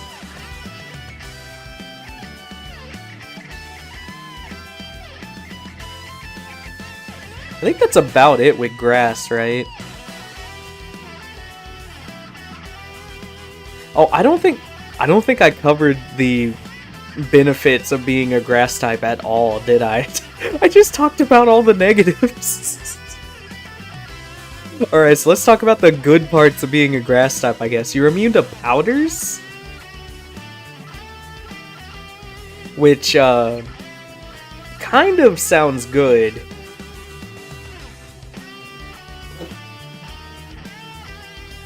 Until you think about what powder moves entail.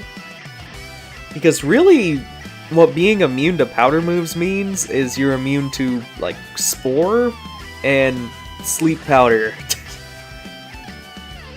In singles. In doubles, you're immune to Rage Powder, which is a little more relevant.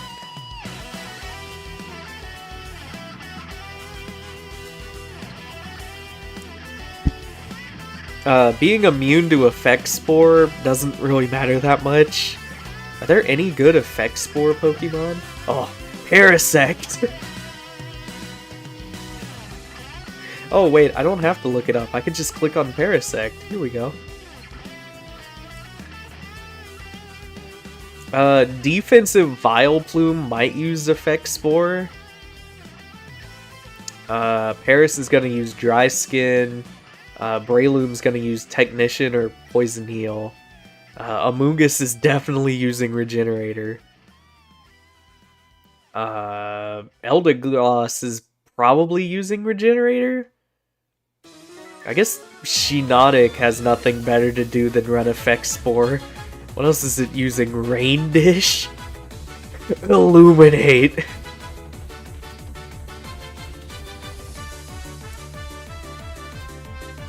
anything else to say with grass? I feel like that's kind of it.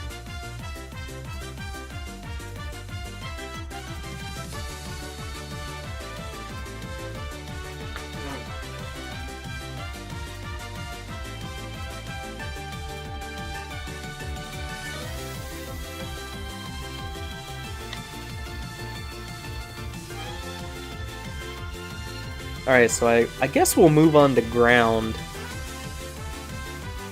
I think ground gets a little underrated. It's not like the best type ever, right? But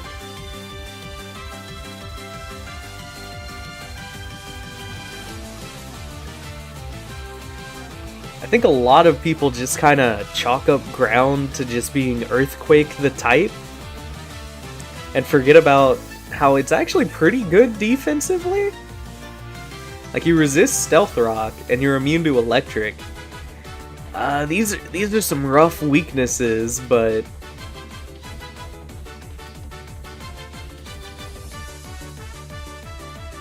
offensively, ground is fantastic. The steel weakness is massive, because there's not a lot of things steel types are weak to. We'll get to steel, but the major pros of being a ground type, like I've mentioned, immune to electric. You're weak to ice, so like if something's using bolt beam, I'm sorry, but most electric types don't have good coverage, so you can usually swap into them and then just kind of win. You resist stealth rock, which is really useful if you're, say, Excadrill or Great Tusk, who are swapping in on the rocks to spin the rocks away. You're immune to Thunder Wave and most paralysis.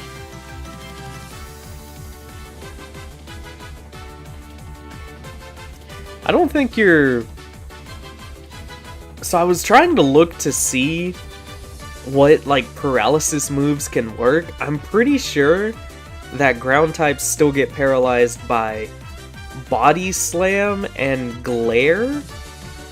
I might be forgetting some other paralysis causes, but I think those are the main ones that might pop up. Which is super niche. You're basically immune to paralysis as a ground type. Like, there's very, very niche situations that might get you paralyzed.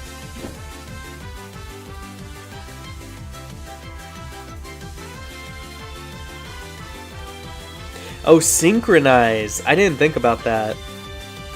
Yeah, so if you, as a ground type, paralyze your opponent, and they have the Synchronize ability, you can get paralyzed. That'll probably pop up more than getting glared. Body Slam is kind of used, but not really. It was good in Generation 1. Hey! You're immune to Sandstorm chip damage, but you don't really benefit from Sandstorm. I say that when Hippowdon is, like, probably the second best Sandstorm user, but... or, like, setter, I mean. But that's mostly because Hippowdon's, like, really tanky. So it likes having the chip damage just naturally exist.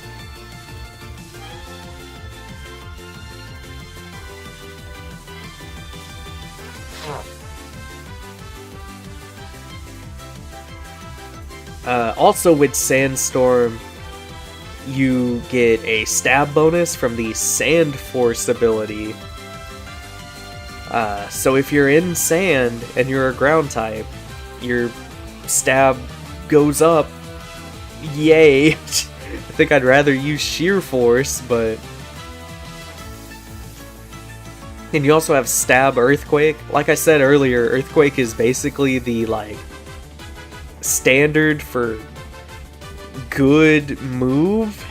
100 power, 100 accuracy, and no real, like, upsides or downsides. It's just strong move.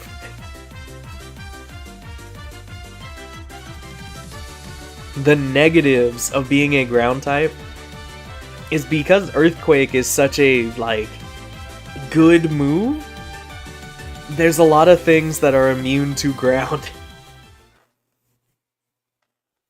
So, naturally, flying types, like we said before, are immune to ground. Levitate is immune to ground, like we talked about before. Earth Eater Pokemon, which I think is only Earthworm, are immune to ground. They're grounded. Which is actually kind of relevant, weirdly enough. Because if you use Gravity? Or like a tricked Iron Ball, then Flying types and Levitate users can get hit by ground. But Earthworm is always immune to ground. And then also Pokemon holding an air balloon are immune to ground, but it's only until they get hit, which is better than it sounds. Because most air balloon Pokemon are usually like electric types who are only weak to ground. So like the ground type is having to hit it with like maybe like a rock move or like a steel move if you're like Excadrill. And they're probably not taking a lot of damage from that first hit with the air balloon, which gives them time to like set up or do some status stuff. Gravity Landorus Therian is a set sometimes. That sounds... That sounds like something.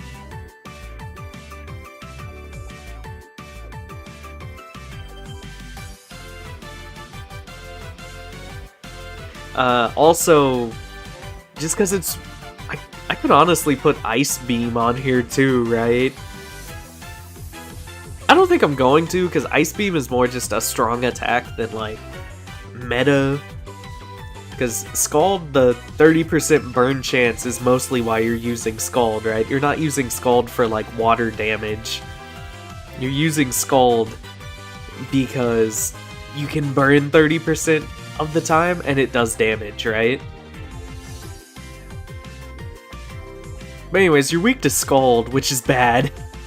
Because you're not immune to burn, and most ground types, even if they're more like specially leaning, like Gastrodon, they're probably still going to use Earthquake as their ground stab.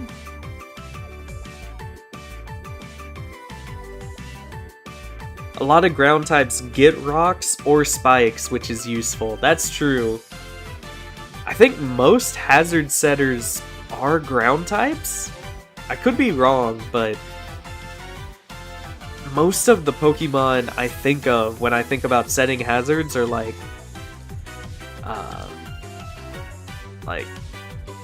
Quagsire, Gliscor, Landorus.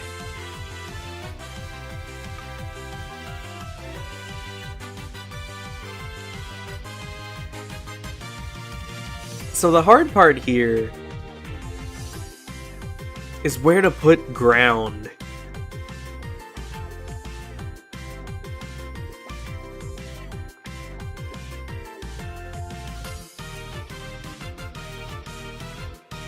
Is ground an A tier type? I don't think so, right? Hisoa says A. Let's look at the defenses again. It's weak to water and ice. Nobody's using grass.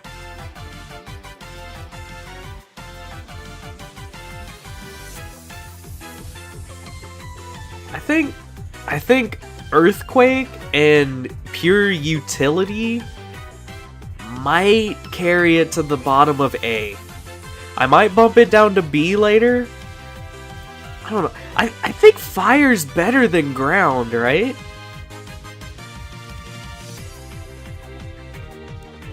I don't want to have too many things in A tier, though. Do I bump fire up? Ground is better. Is ground better? I mean, I guess ground isn't weak to stealth rock. I'll leave it like this for now. I might change it later. Ice! What killed the dinosaur? The Ice Age!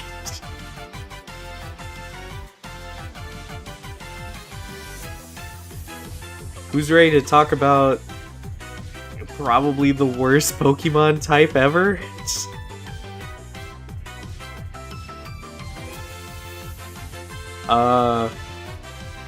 Honestly, I think without even reading any of this, I'm just gonna do this. Before we even read anything, I think Ice is the worst type, right? Is there any debate to be had? Like, at least, defensive grass types do have real resistances. Like, Ferrothorn is a real Pokemon, right? One thing you'll give Ice is Ice has good offensive moves.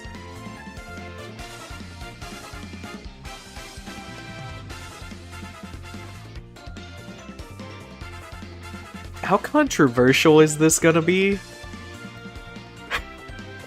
I might put grass as the worst type. If someone makes a good point, at least Ice is good offensively. So let's talk about Ice. I might change my mind here in a bit, but... So Ice types, their field effect of choice. They actually have two! Hail and Snow. The main reason is because Hail got removed and replaced with Snow, at least for this generation.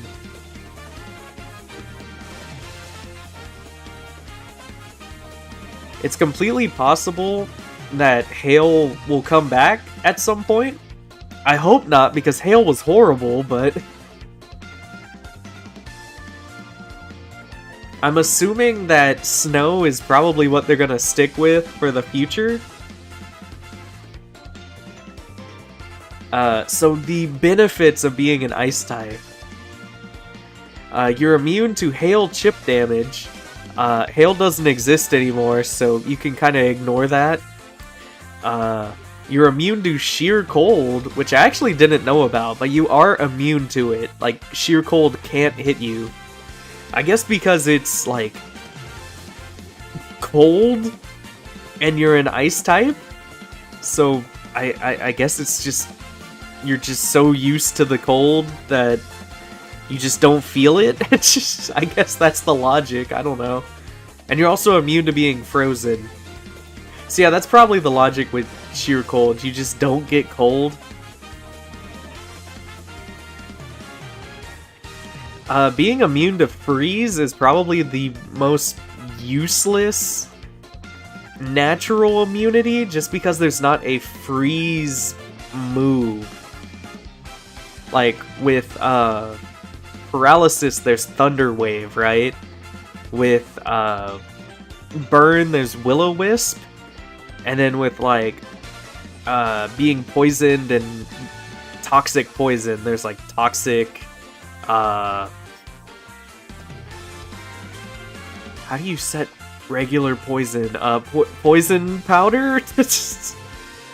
I don't know, but there's, like, actual moves that set the status. Nothing freezes except for, like, 10% chances on offensive moves. New to this generation, Generation 9, you get boosted defense in Snow, which is actually really useful. This might be the biggest benefit of having the Ice typing. And you also get boosted accuracy on Sheer Cold. I don't know why you're using Sheer Cold, but hey, you'll maybe hit it more often. I think the boosted accuracy thing is a lie, right? Because it's not a boost as in like, oh, it hits like 50% of the time instead of 33. I think the boost is Sheer Cold hits 33% of the time if you're an Ice type, and if you're not an Ice type, it hits like 10% or something. Like, I don't think it's really a boost. I think it'll maybe actually hit if you're Ice.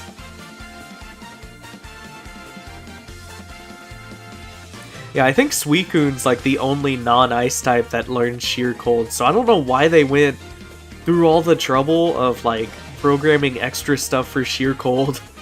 A move that like no one uses. Alright, the negatives to being an Ice type. Stealth Rock weakness. Articuno weeping. Excellent res on Articuno, but it just can't tank when it's taking ×4 from rocks. You only have 1 resistance. You resist yourself. That's it. And that honestly wouldn't be that big of an issue if Ice was what it should be, which is a glass cannon type. But like every Ice type is a defensive wall for some reason, and you can't defend. Like, these are your weaknesses. Wait, these are your weaknesses, sorry. And these are your resistances. What are you living?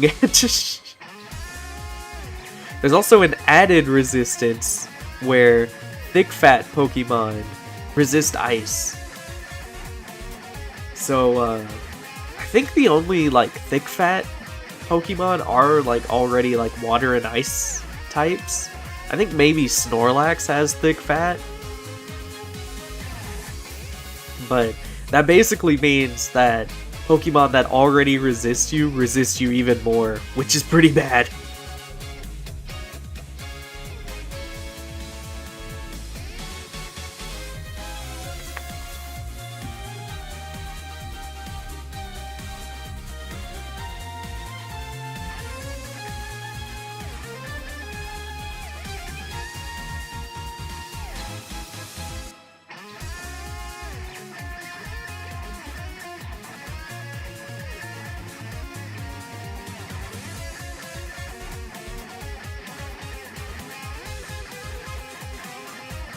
You think Avalugg is the saddest case of being an ice type?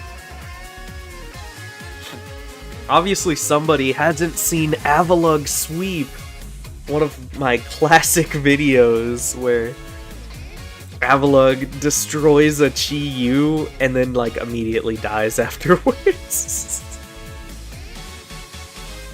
I think if Avalugg had like a little bit more special defense, it might be okay. I think the big problem with Avalugg, guess while we're talking about it, Avalugg's legacy.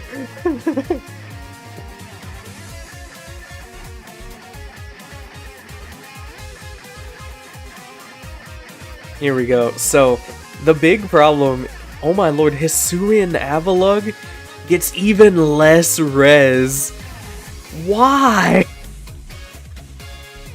They really had to move special defense to speed. Why? I guess it's because it gets the sandstorm boost to special defense, right? Oh, how convenient. That is the only thing that changed, right? Oh wait, it has less special attack too. Where did that go? Oh, its attack went up. Oh, that's great. You don't want to make its HP better? No? Okay. Poor Avalugg.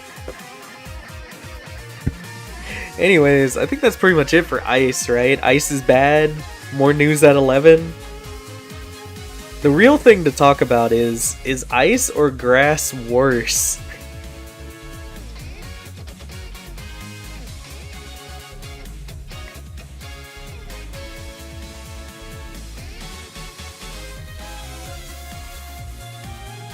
I want to say overall, there's more good grass-type Pokemon than there are ice-type, right? Grass is worse? Okay, I guess I'll keep it how it is now. I could be persuaded to move grass above, though. Like, I think ice is more of a disaster than grass. It's just grass fails offensively and defensively. But grass actually has, like, some decent Pokemon, and ice has, like, Mamoswine and Kyurem? Weavile, I guess, and Chimpao.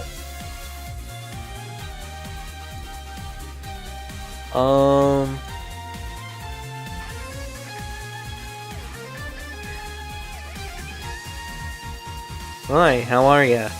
Just time to talk about the normal type.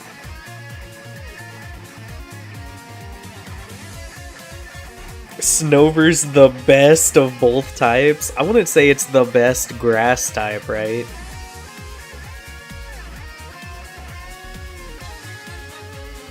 So, normal type. Huge issue before we even get started. What are you doing with your normal stab? So, offensively, normal is a complete disaster, right? No super effective hits, resisted by steel, and ghosts are immune. Ghost is here. So already that's a huge problem, right? And then you don't hit anything super effectively. So basically if you're a normal attack, you're not using stab attacks, right? It has Boom Burst at least. I will say most normal attacks do have really high base power, I think to make up for not hitting super effectively.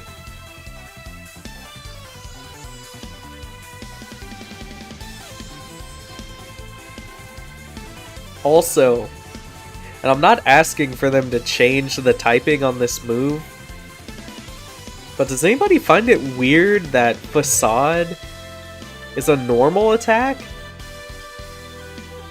Like, putting up a Facade, doesn't that sound like a dark type attack? And it's even like gimmicky like a dark move, right? Like, oh, I've been statused, but now I double the damage. Tricked!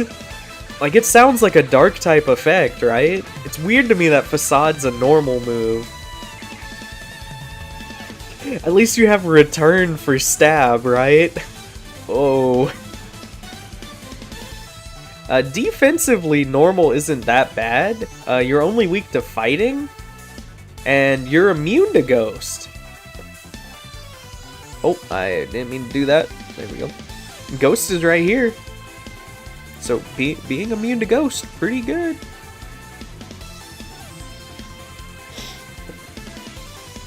Most normal types do have really vast move pools. I think they've kind of reined in normal types as the generations go along.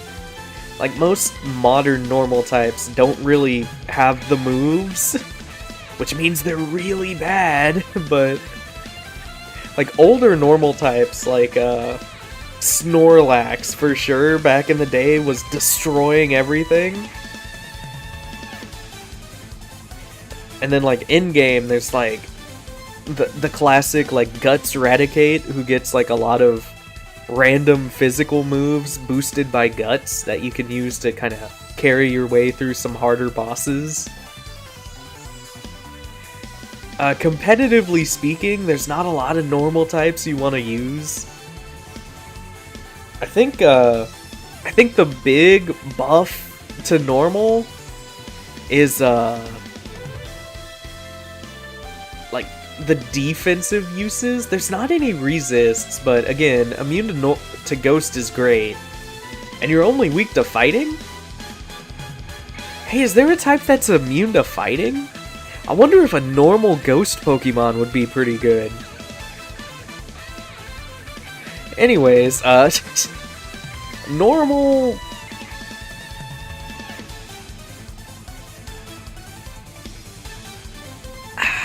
I think normal's in C tier, right? Is bug better than normal? That's the question.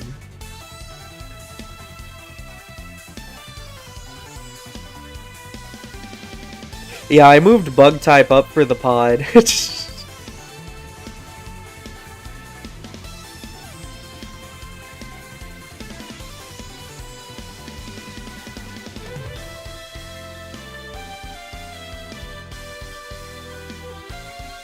I'm not sure. So, I think bug is mainly held back by having a lot of really bad Pokemon. I think both of these are just like defensive typings, right? But bug's better defensively.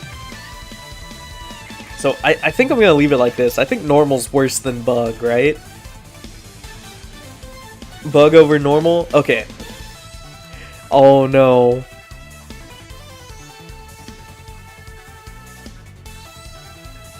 Oh no, T-Dog joined back just in time. Oh no.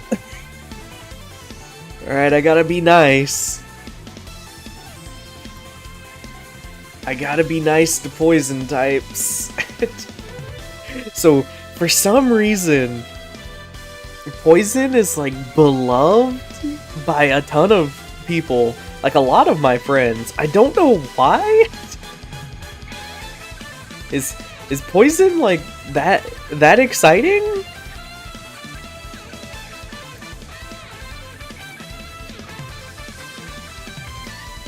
Oh, do I not have the poison one loaded here?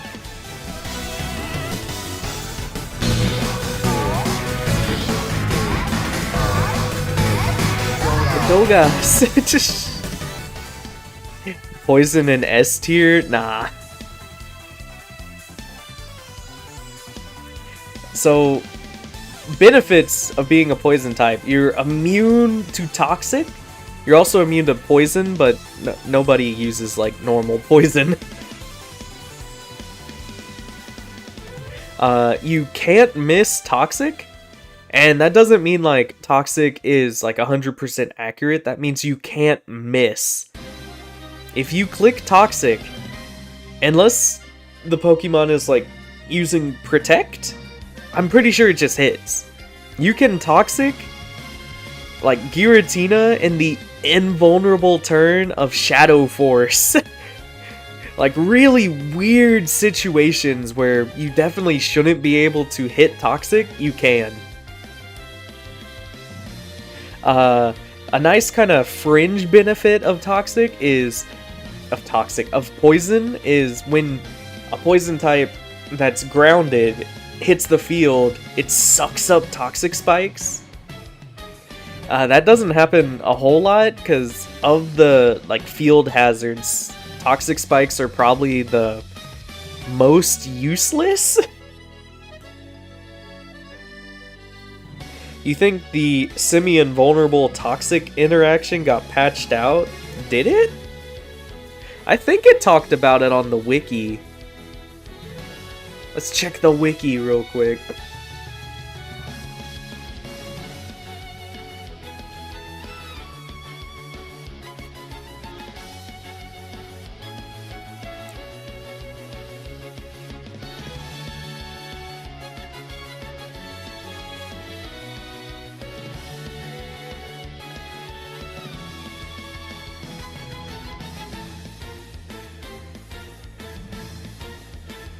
From version 1.0 to version 1.3 of Sword and Shield, the toxic sure hit glitch remains the same as previous generation. Wait, what's the sure hit glitch?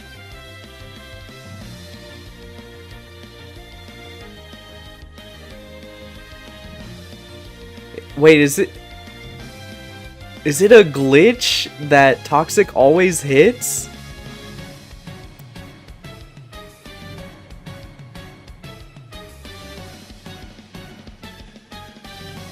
Oh, I guess it was fixed. If a poison type uses Toxic, any moves it uses for the rest of the turn will be guaranteed to hit.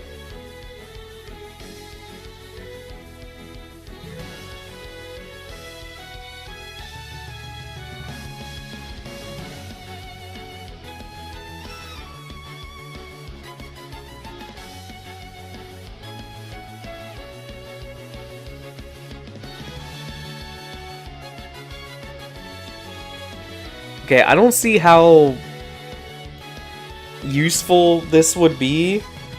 Yeah, it sounds super situational.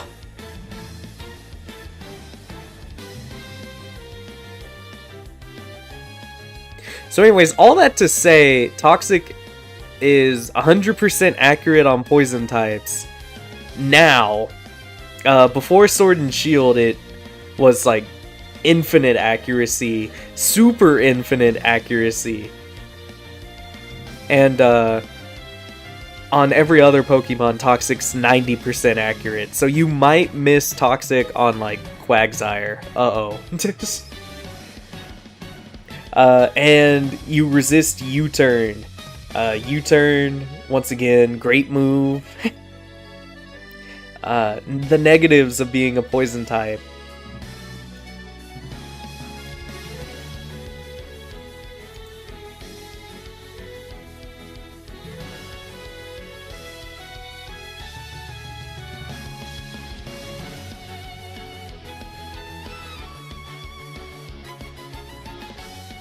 Like, offensively, Poison is a disaster. You're super effective on Fairy, pretty much, because who's using grass types who aren't like Ferrothorn, right? Steel is immune to you. And then Poison resists itself, that's great. You're resisted by Rock, who cares? And then you're resisted by Ground types and Ghost types. Ghost is amazing, and Ground is like pretty good. So offensively, Poison is a disaster. Not even to mention that the best Poison moves are like Sludge Bomb and Poison Jab. They're like 80 power each. Actually, Sludge Bomb is 90, I think.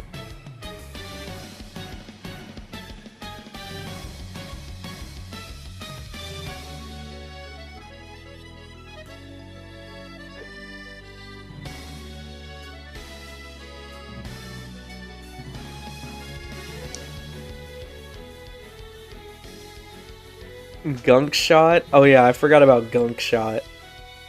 Gunk Shot is basically like... Well, no, I guess it's better than Stone Edge, right? It's 120 power, 80 accuracy?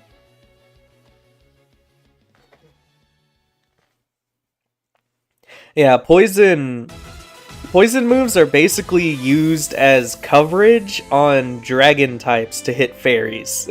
I think I said that in the Dragon section earlier, but most of the time, Poison moves are just used as coverage to hit a fairy type. I'm pretty sure Gunk Shot's 80 accuracy, right?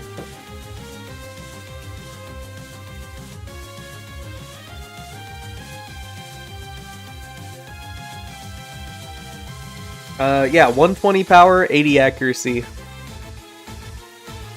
It's... In Japanese, it's called Dust Shoot. Dust?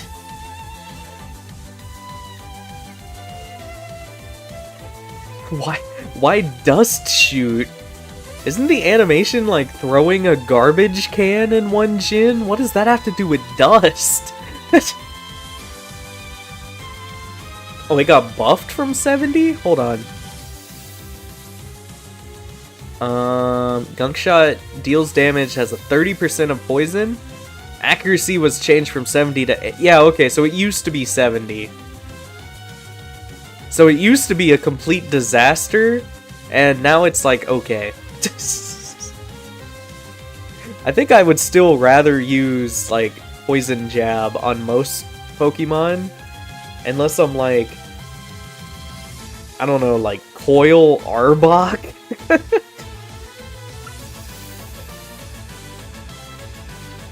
Like, I'm not... I guess Greninja likes Gunk Shot, right? But Greninja is, like, cheating.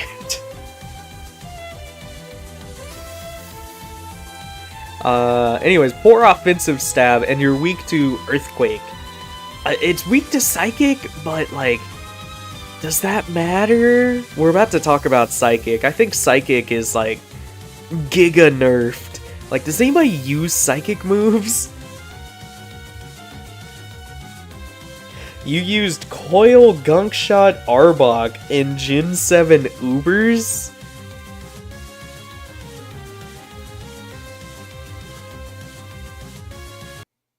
Hold on.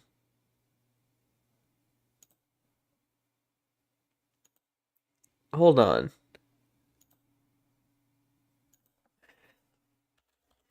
Coil. Gunk Shot.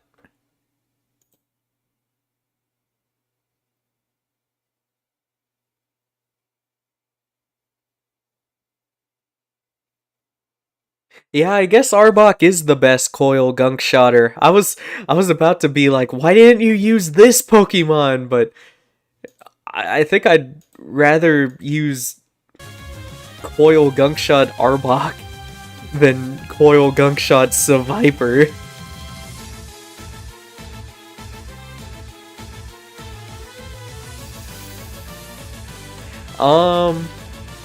So overall, I've been kind of laughing at Poison, but the big things that make Poison good, and I do unironically mean good, is you resist Bug, you resist Fairy, you resist Fighting, and you're immune to Toxic. All of that is incredible. So, defensively, Poison is great. Where do we have defensive types right now?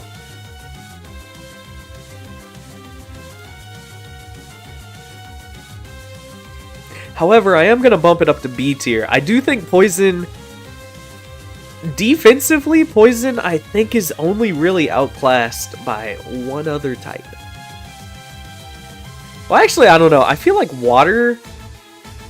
Water's better defensively, too. But as, like, a purely defensive type, I think Poison is probably, like, the second best. And then Steel is, like, the best purely defensive type.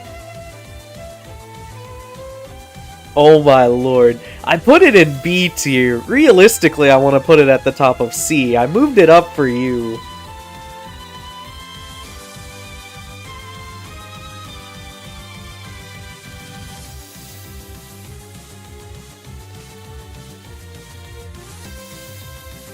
I'm about to get cancelled for hating on Poison types. It's literally in B tier. Like, I like Poison type. It's just... Can you say that the Poison type is better than Flying? Can you say it's better than Fire? Like, purely from a gameplay stance, are any of these types worse than Poison? I think Poison is better than Bug and Normal. Definitely better than Grass.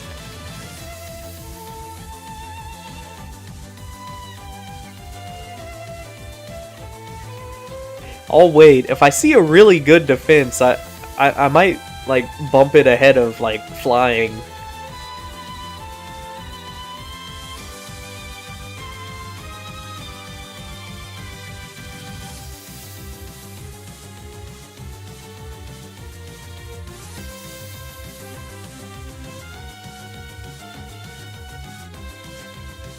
The color does not affect the tier list. Hey, Ghost is purple.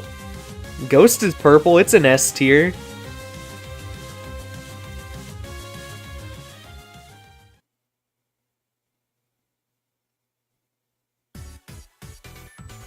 Oh, I love this song. Alright, let's talk about psychic types. I think I said it earlier, but I like every Pokemon type. Like, grass is a joke, but I like grass types, right? I would love to put Bug in S tier, but I just think the type is really lacking. I really like fighting types, and honestly, I don't like electric that much, but electric is really good. Like, if I was ranking these based purely on, like, how I feel about, like, the Pokemon of this type, then, like, electric would probably be in, like, C. But no, it's really good offensively, it's immune to paralysis. Alright, I see it already. In Generation 1, Psychic was in a tier all its own. So, I will say, if this was a Generation 1 tier list, how this entire list would look is Normal would be the best type in the game, with Psychic right behind it. And then probably like Water. And then every other type would be in like D tier. Because why would you not use a normal Psychic or Water type? I guess maybe you're using like Rhydon.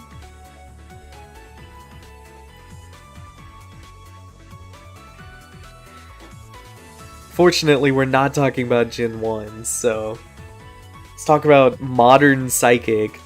So you do have a exclusive field effect, Psychic Terrain. I think Psychic Terrain's my favorite terrain.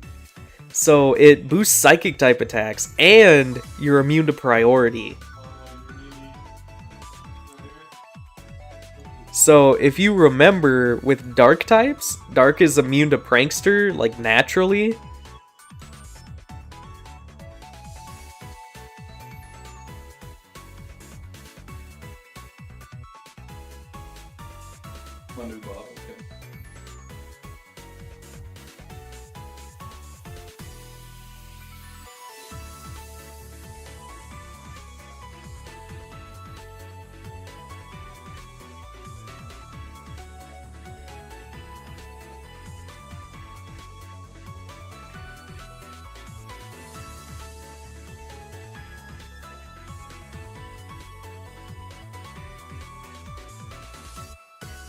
Sorry, I was talking to my dad. You hear Psychic is the most OP type. Okay, so I'll explain. So the reason Normal is better than Psychic in Generation 1 is Psychic and Normal have no weaknesses, but Normal has better moves. So, like Tauros is one of the best Pokemon because it's not super bulky, right? But it has high attack, high speed, and Hyper Beam. So you can just cook like everything with Hyper Beam. And because it doesn't have the recharge turn, because you're just killing all of your opponents. Oh yeah, normal types are also immune to paralysis from Body Slam. And like, people were actually slamming and being welcomed to the jam in Generation 1. Like, Body Slam was really good, just because, like, everything learned it. Gen 1 Persian with Slash. I think Persian was, like, UU? It's basically, like, budget Tauros.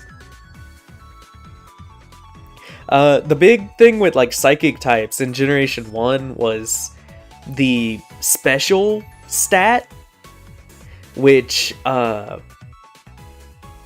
basically was special attack and special defense in one, and I think every single Psychic type had really high special, which meant Psychic types resisted themselves and resisted themselves really well, and nothing could really hit Psychic types with strong special moves. So like Blizzard, Thunder, Surf, all of those moves, Psychic types ate really well, but Psychic types would lose to Hyper Beam.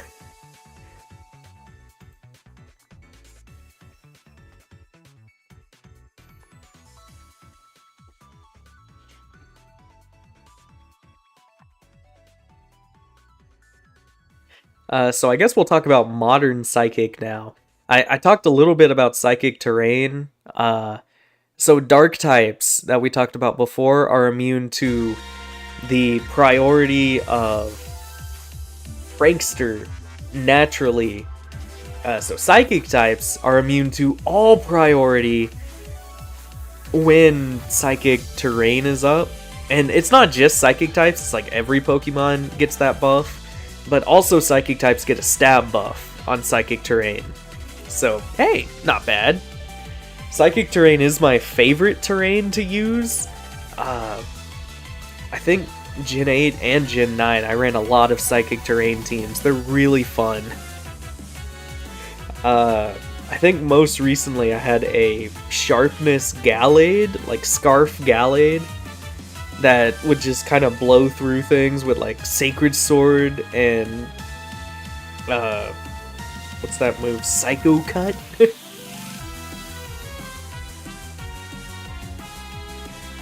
But anyway, Psychic Terrain isn't really exclusive to Psychic types, and I couldn't really think of any other pros to being a Psychic type, really. You might notice Psychic's weak to the loyal 3 here. U-turn, knockoff, and pursuit, some of the best moves in the game. You're also weak to Ghost, which is a huge problem because Ghost types are really good. The resistances are okay. The Psychic resist doesn't mean a lot. The Fighting resist is good though.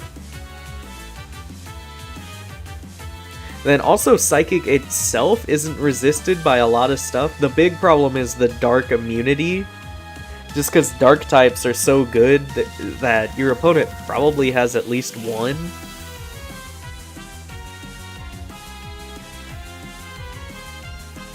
Mega Zam and Sun and Moon is fun. Oh yeah, I like Mega Alakazam. Psychic types, for the most part, I think are like supposed to be like offensive sweepers. There's a pretty good amount of like defensive Psychics. I don't know why. I don't know why you would use this as your defensive Pokemon, but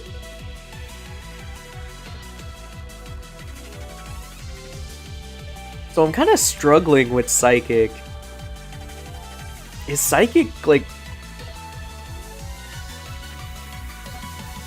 How much are people gonna hate this?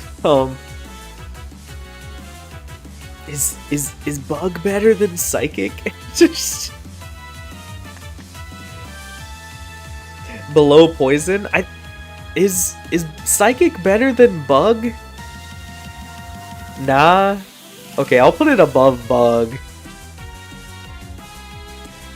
Wrong tab. I don't know. I mean, let's look at Bug again. I mean, Fighting and Ground resists. I mean, Psychic is so much better offensively, though. Yeah, I think Psychic's better.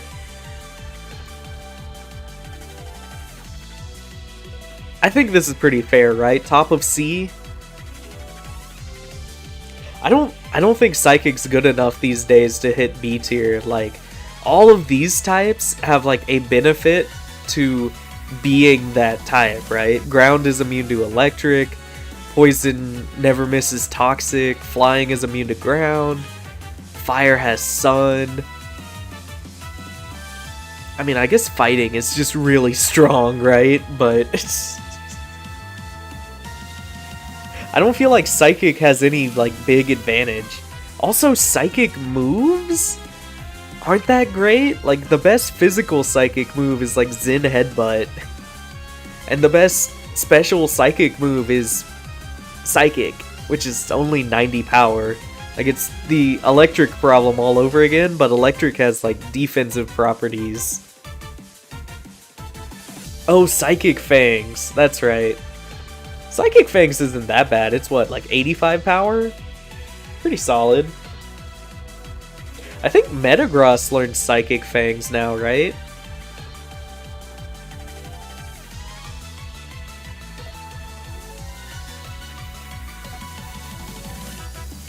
Alright, any more thoughts on Psychic before we talk about the Rock type?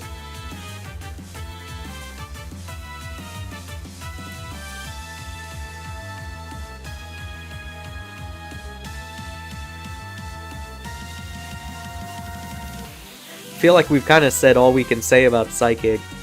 The most exciting thing about Psychic types is talking about Generation 1 Psychic, because they kind of nerfed it into the ground from Gen 2 on.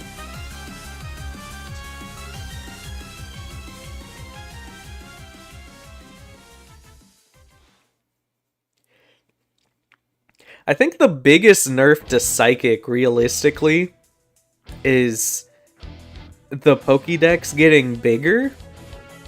Because I think a main reason that Psychic used to be so good is like 90% of Pokemon were poison types for some reason. And then as more Pokemon got added, not as many things were weak to Psychic.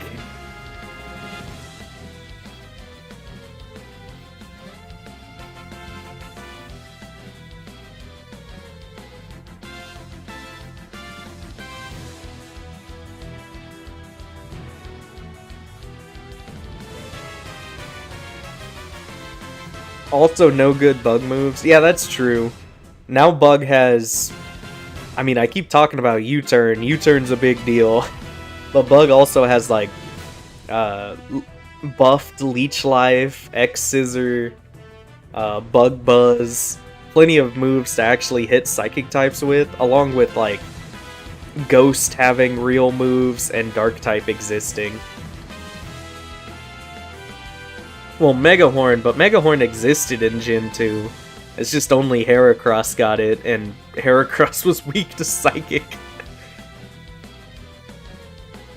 Alright, so who's ready to rock? Are you ready to rock? I can't hear you.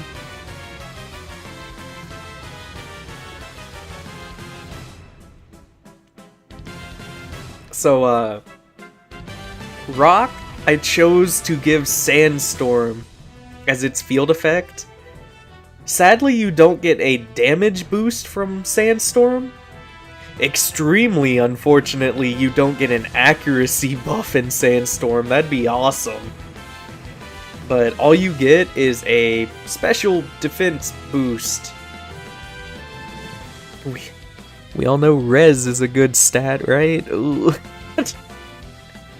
It's not useless, because a lot of rock types kind of have bad special defense, so you can kind of patch it up by being in Sandstorm.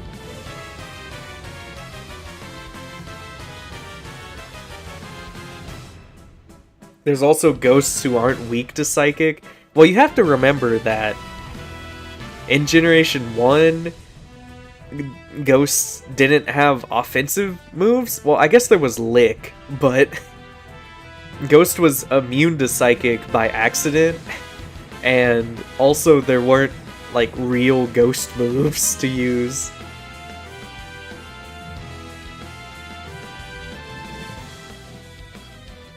Anyways, rock types, they're immune to Sandstorm Chip, just like ground types and eventually steel types.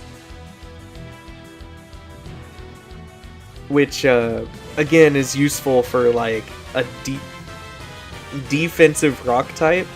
Like, maybe, like, lead Tyranitar setting Stealth Rocks. Or the Boulder!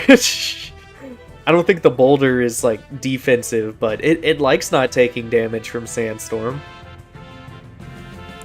Rock type damage is also boosted by Sand Force, just like ground types.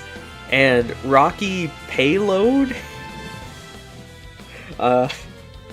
Bombardier, MLG Gamer, loves playing Overwatch. Gotta get to the payload. Rocky Payload, I think, is only on Bombardier, which isn't a rock type. So it doesn't really help the rock type, but I mean, it boosts rock type damage, so hey.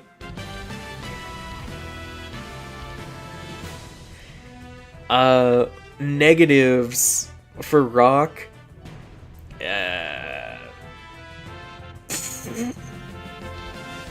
Ooh. That's pretty rough. Weak to fighting, weak to ground, weak to water. The steel and grass weaknesses aren't as bad because they're mostly defensive typings, but you think Garg is the only good defensive rock type? I'd agree. Garganacle's definitely the best defensive rock type ever, but I think most of why it's good is because it can become not a rock type. And it also has like a built-in resistance to ghost, because, I mean, these resistances aren't that useful. Oh boy, I resist normal. Just, oh boy, I resist gunk shot.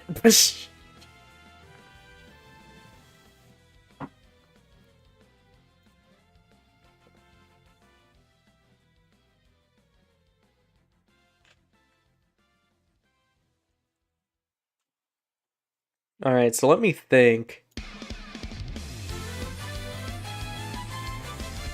Oh, Ash's theme is playing. It's because we're talking about the rock type. Onyx! So probably gonna find its home in C tier, right? How... I mean, rock is really good offensively, though. Maybe B tier. Bottom of B?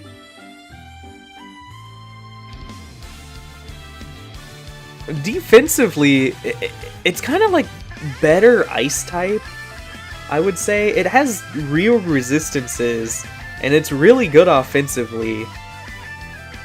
And it doesn't have, like, insane resistances like ice. It's basically in the same situation as ice, where it wants to be, like, the glass cannon type, and all of its Pokemon are, like, slow defensive. It's good when it hits, that's true. Maybe, like, top of C? I think bottom of B. Bottom of B, just because, like, offensive rock is really good, right? I don't know, what are we thinking? Bottom of B or top of C? I'm leaning towards bottom of B. C is fair?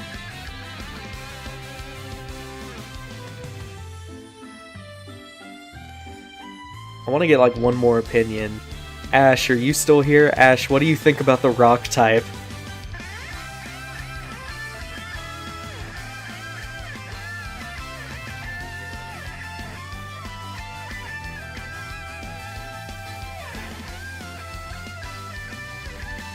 I'll leave it at the top of C for now, but I might move it up. It's okay. I think top of C for now. It's not that exciting. You know what is exciting, though?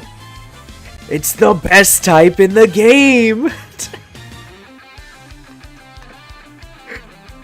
It's the best type in the game! Let's talk about it. Steel type, son! So I think I talked about this with grass? Yeah. How it was really hard to fit this on the screen because of how tall it was. The steel type one's even taller! Just because of all these resistances. Look at this! So, there's, I think, 3 types? Is it 3 types? There's very few types that Steel doesn't resist. So, notably, Steel used to resist Ghost and Dark, and those resistances were removed. That's actually a huge nerf to Steel, because now Steel types take like neutral damage from Shadow Ball and Knockoff. It still doesn't really matter because look at all this stuff, but... you're immune to poison. Oof. Which also means you can't be poisoned. By the way, you're really good defensively and you can't be toxic. And then the weaknesses are pretty relevant. Being weak to fighting is a big deal. Being weak to ground is a big deal. Fire is kind of relevant. Rock is weak to too many things. Yeah, that's true. Yeah, so like top of C tier, I'm pretty happy with. Offensively, the big thing to note here is similar to Bug, nothing's immune to Steel. Like, there's not even an ability that makes you immune to Steel. There's not like a Steel swapping move, but there is Steel priority in the form of Bullet Punch, which is really good. Because no matter what, if your opponent is on like 1 HP and doesn't have like extreme speed or something, just go first, knock them out. Bullet Punch. Pretty good. So other benefits of being Steel. You're immune to Sandstorm. I think this is the last type we're talking about that's immune to Sandstorm Chip. Really good on a defensive Pokemon because you don't want chip damage, right? You're immune to Poison and Toxic because you're immune to just the Poison type in general. Hey, I mean, that's really good on a defensive type, right? You don't want to get chip damage. You're boosted by Sand Force, Steel Worker, and... oh hey, this is actually on Steel types. Steely Spirit! I remember in like early Scarlet and Violet, there would be, I think, 3 Tinkatons and a Berserker. And the idea was the Berserker just like exists and it boosts all the Tinkatons' Gigaton Hammer with Steely Spirit, because Steely Spirit is basically like AoE Steelworker. It works for the Pokemon with Steely Spirit as well, but basically Steely Spirit buffs all Steel moves on your team, and Steelworker only buffs the Pokemon with Steelworker. And then Sand Force is, like, in Sandstorm, Steel-type damage is up. Along with Rock and Ground. Those are the 3 moves, or the 3 move types boosted by Sand Force. We finally got them all. Steel resists Stealth Rocks, and it also resists U-Turn. And, I mean, I talked about them already, but look at the resistances! This is insane! The negatives of being a Steel type: you are trapped by Magnet Pull. Let me show you why that isn't a big deal.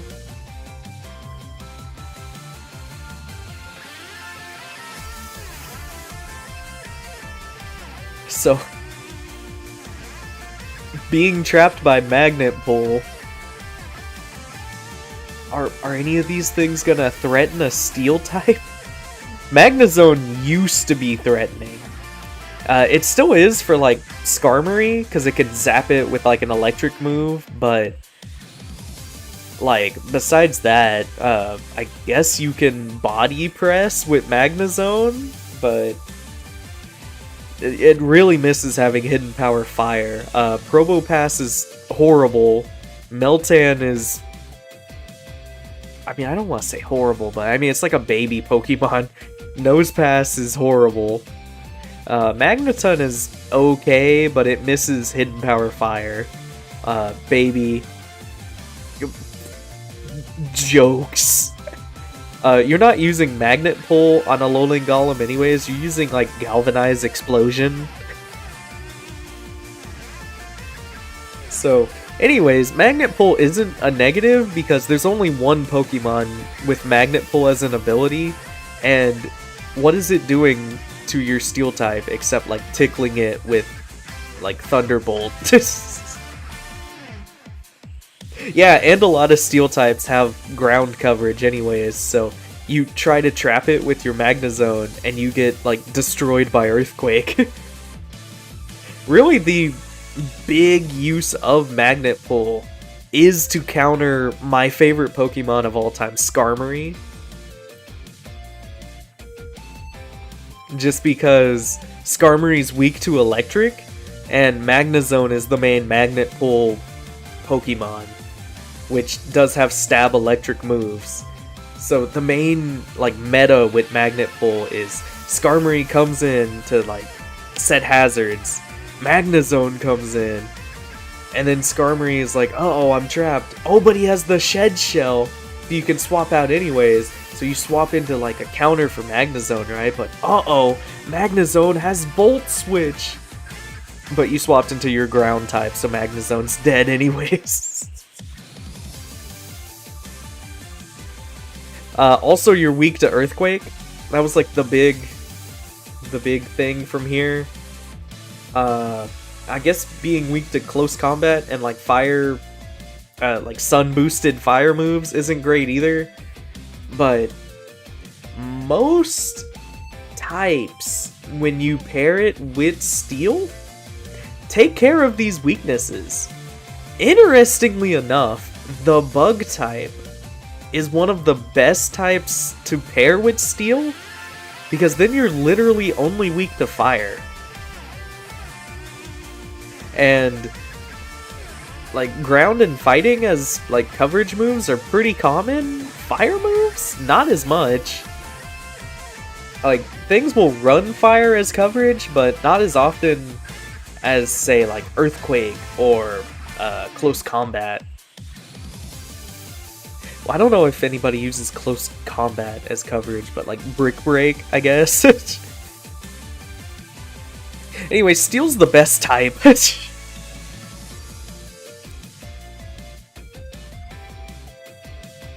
So now we have to talk about water.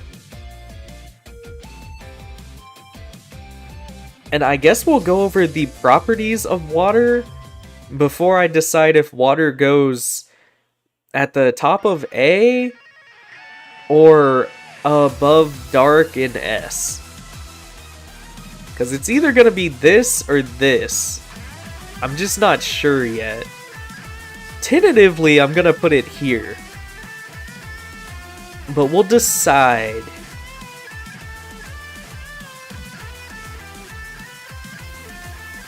So we've caught up to where I was on the slideshow here. I didn't actually finish it because I was planning on doing this next week. But that's fine. We'll do it live, right?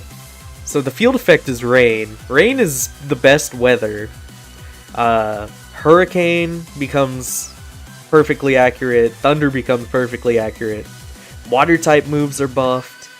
And a lot of water exclusive abilities are tied to rain, which makes it better than sun. Because all the like rain based abilities are pretty much on water types. Let me see if, without even going to the wiki, if I can put most of the benefits of water types down.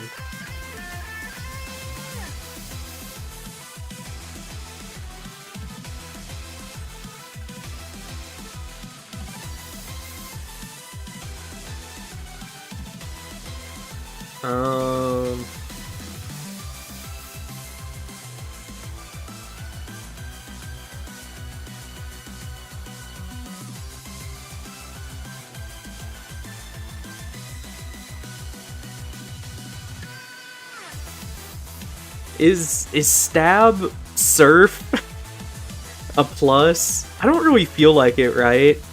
I mean, surf is good for like in-game. I haven't really been ranking based on in-game though. I've taken it into account a little bit, but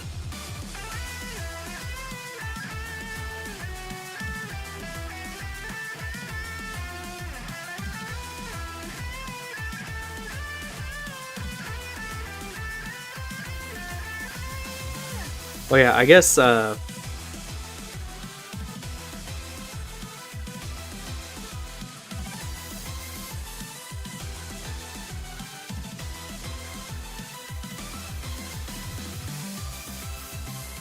Nobody really uses Flip Turn, but I'll go ahead and list it just because it's pretty good. Flip Turn is probably the worst of the momentum move trio.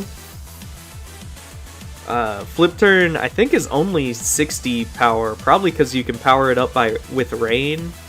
They didn't want to make it too strong. And if I can remember what all is immune to water, Storm Drain, Water Absorb, and Dry Skin?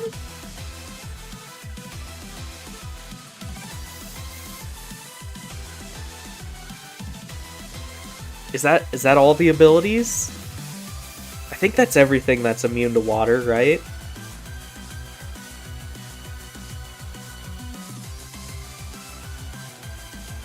Yeah, ice coverage is really good. Oh, buffed by Water Bubble! I forgot.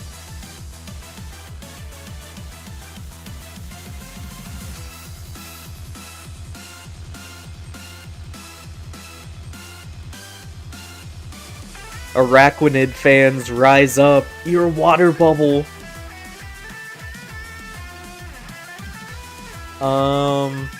Alright, let me actually call up the water page. I'm curious how much I got.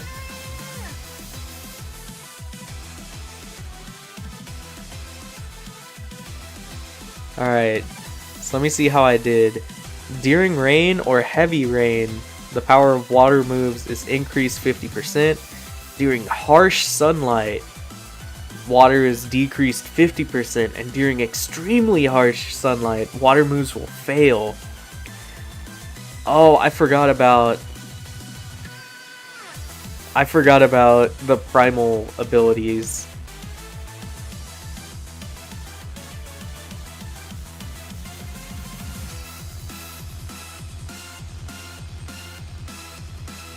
Can you blame me for forgetting about the primal abilities?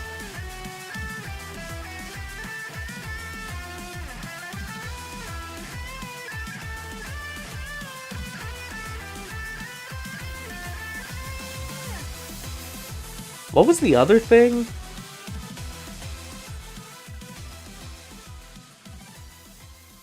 Harsh sunlight. Oh yeah, freeze dry.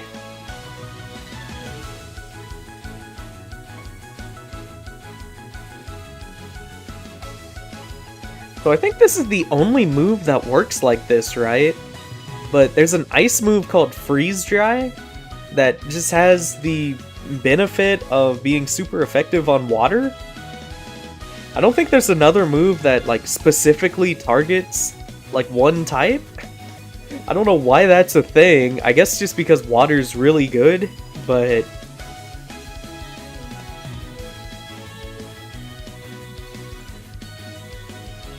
is there anything I'm forgetting with water? I think this is mostly it.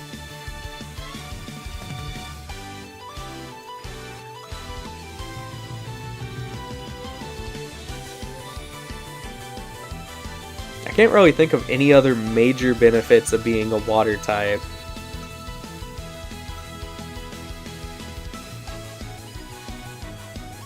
So water I would say has the reputation of being really boring, mostly because all water types pretty much just like, especially in game, you teach it surf or you teach it waterfall.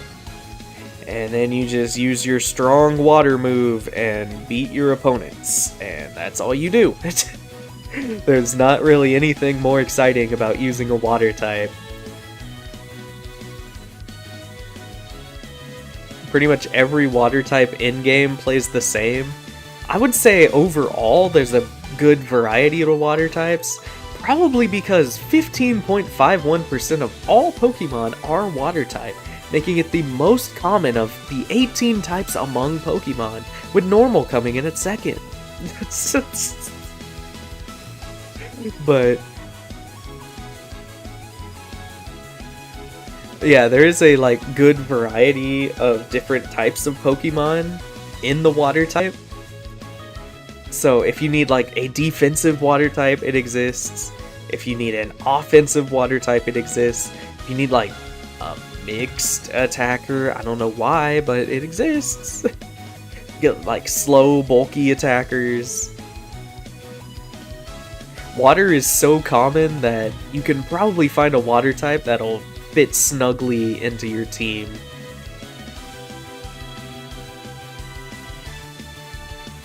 Okay, so I think because of rain, I'm gonna put water here, right? Because rain is like the best field effect. Is there anything better than rain? And water types are the most common type too, right? So there's a lot of really good water types.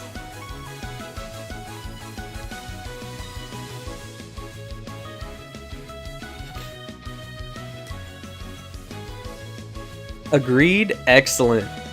Okay, so we might mess with the tiering some, but before we do that, I have 3 bonus types for us to talk about, which I haven't gotten to typing stuff about yet, because I didn't finish the water tab, but we'll talk with the most, like, realistically an actual type of these bonus types.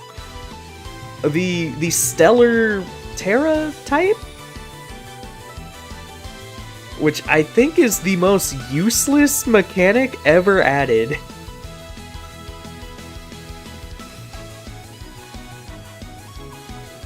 I guess we'll get pros and cons.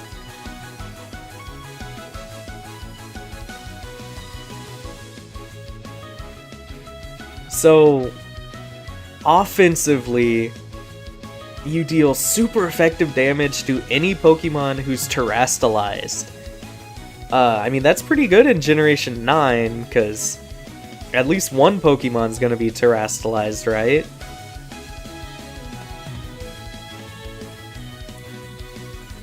Like, your opponent's not gonna not Terra. Terra's really good. There's nothing that resists stellar moves, and stellar moves aren't immune.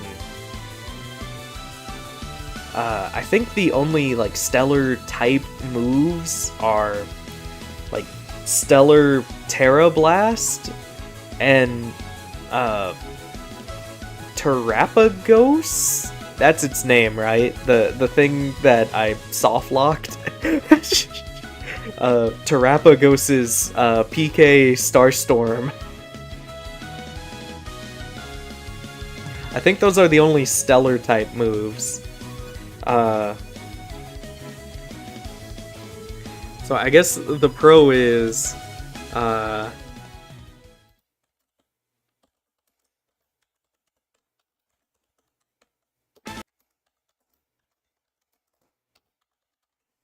you're super effective on Terramons. That's pretty good, right? Stop pausing, dang it.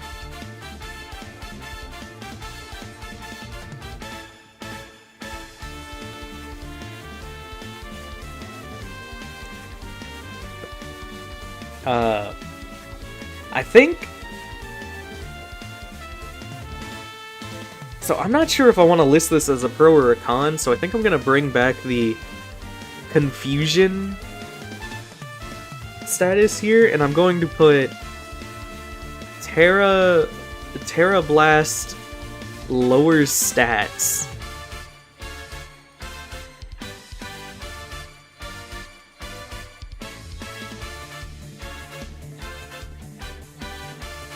The reason I put it in the kind of in-between is because really the only Pokemon who would use Terra Blast are contrary Pokemon. Like, contrary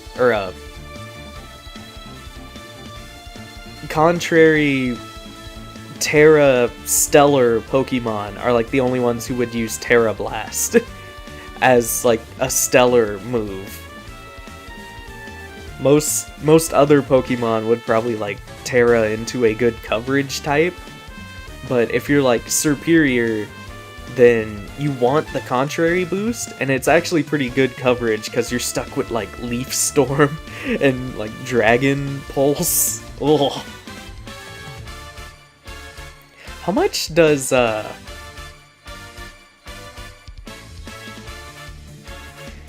Stellar lower actually?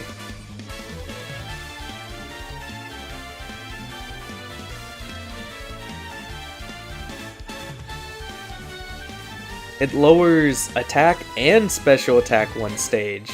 Oh, that's interesting. So are there any... What contrary Pokemon exist?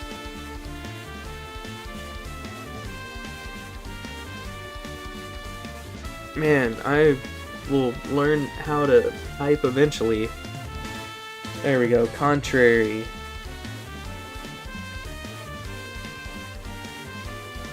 Are there any, like, mixed attacker? Maybe, like, Enamorous?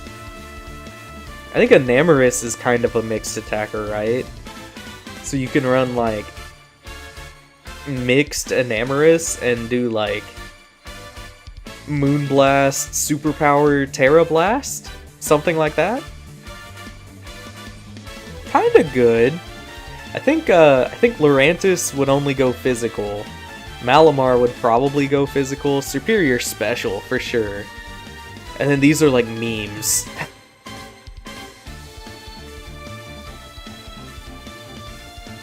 I will say... Or actually, I'm gonna put this in the question too. You keep your defensive...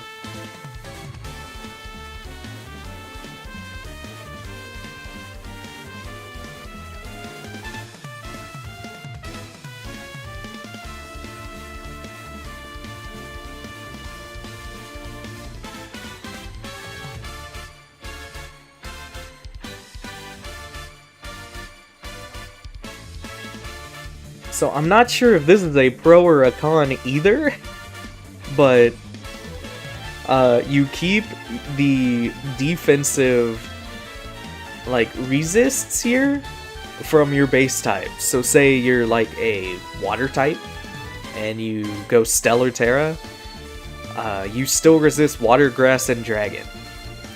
But I mean you hit Terrastalized Pokemon harder. I would say the major con with the Stellar type is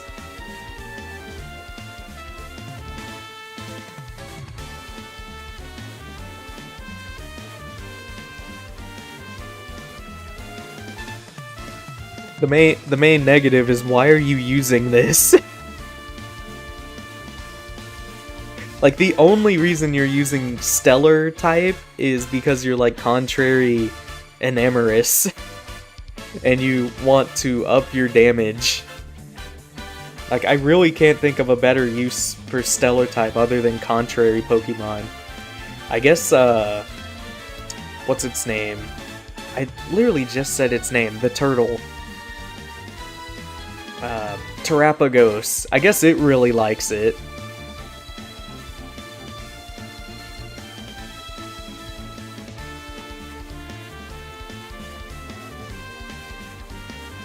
I think that's really all I have to say about Stellar type. If I was going to rank it here, I really should have made my own tier list, but if I was going to rank it, I would put it below Grass. I think Stellar type is really bad.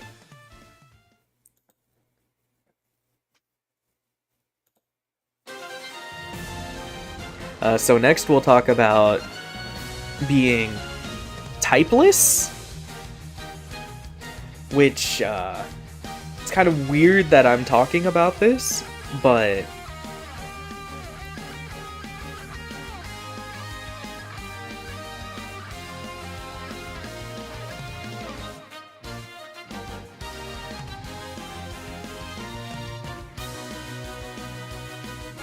you actually can.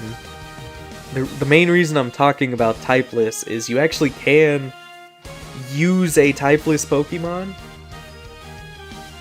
So, how you would become typeless is, say if you're a mono flying type and you use Roost, you just have no type for that turn until the Roost effect is gone. You can use Burn Up on Typhlosion or Arcanine, and then you become typeless. And I think, well, there's like Palmot's move, but I don't think there's a way to remove the fighting type from Palmot. Yeah, Double Shock, but if you like Terra Electric Double Shock, you can just keep Double Shocking. So it doesn't work out to where you can become typeless. So I think really the only way to become a typeless type Pokemon is using Burn Up. So what are the pros of being typeless? The pro is no weaknesses.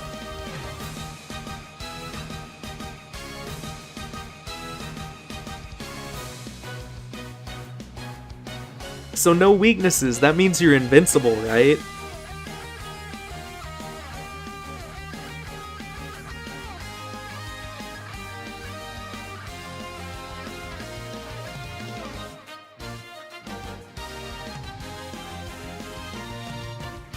Like, I don't know, like, do I need to say anything else? I think this sums it up.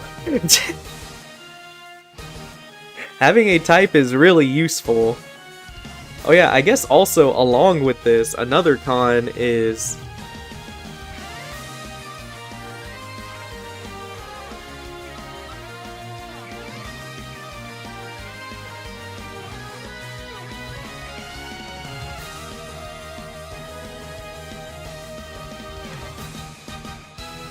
you lose out on the like passive bonuses of being a type. So like, if you're Arcanine and you use Burn Up, now you can be burned? Which is really bad because, like, I think Arcanine usually runs physical moves. So there's not a huge benefit to being typeless, sadly. It's mostly a gimmick anyways. Like, there's not really a real way to become typeless, aside from, like, Burn Up. And the main reason you would use, like, Burn Up Typhlosion or Burn Up Arcanine is because you think it's fun. Like, obviously, we even had nice things to say about grass, right? Like, obviously you want a type. Maybe Avalugg would want to be typeless. I think Avalugg would benefit from being typeless.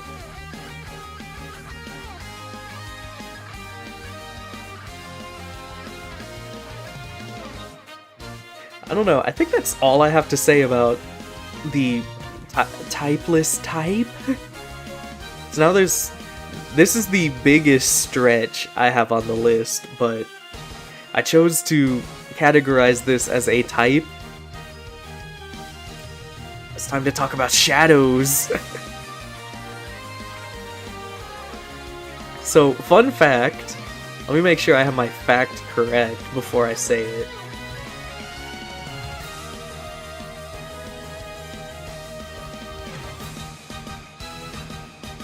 Yeah, okay, so I am right.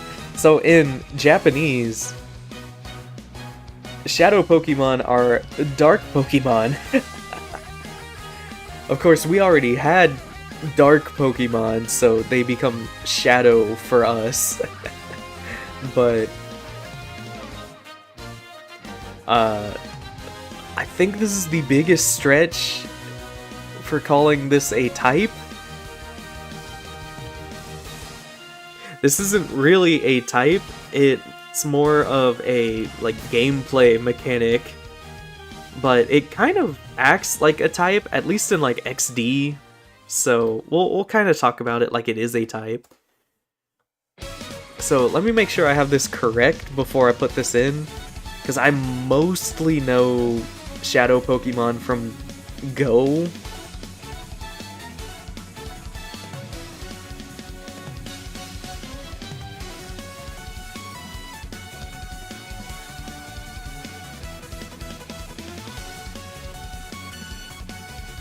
Okay, here we go. Gameplay differences.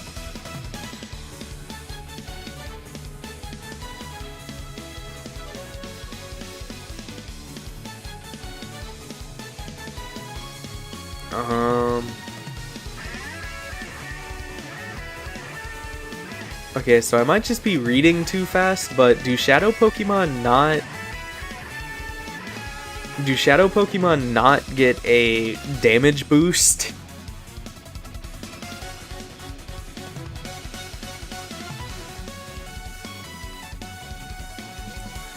I guess that's a Go exclusive thing. I thought Shadow Pokemon got like a slight boost on their moves, but I guess not. Oh, they're like super effective on Pokemon, right? Does it say that anywhere? I'm trying to make sure.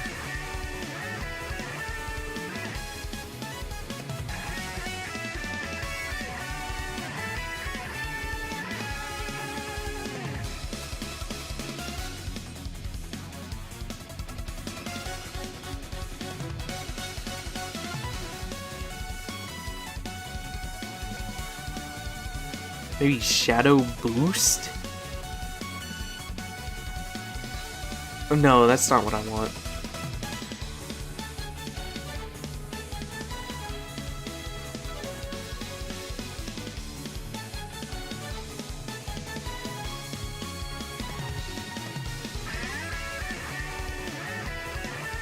Okay, so I guess I'm gonna have to trust you guys. So, Shadow Pokemon deal super effective damage, right? Shadow moves are super effective on all types, and not very effective on... Yeah, that's what I was thinking, so I'm gonna put that.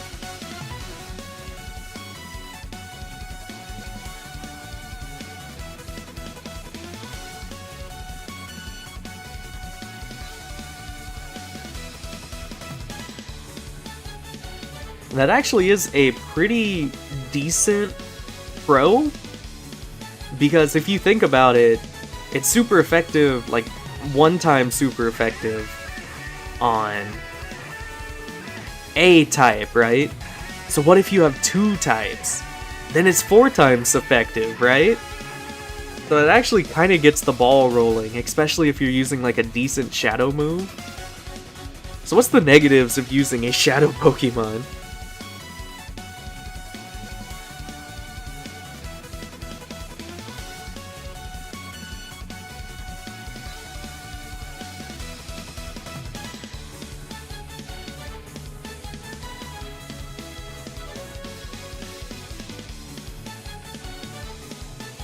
I think these are like the main negatives, right? And of course Shadow Pokemon are like exclusive to like gameplay. There's never really...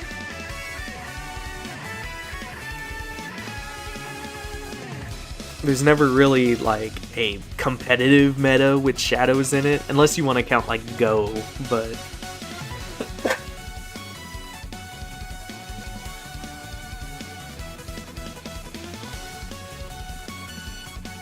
Oh, do I have them in the wrong order? My bad.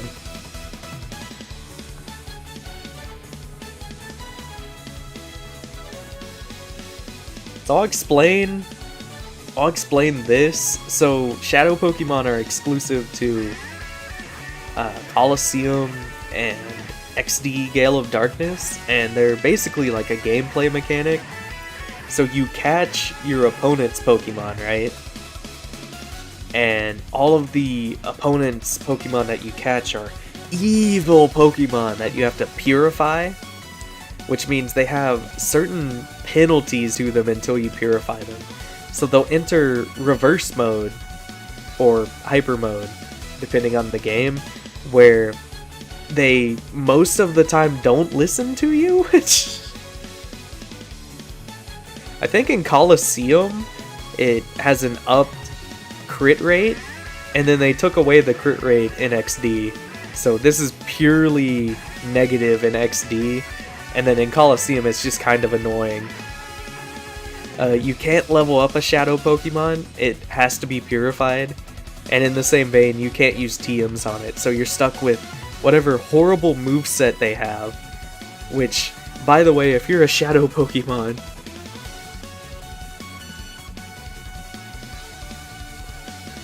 You're probably from the Johto region. Just... Oof.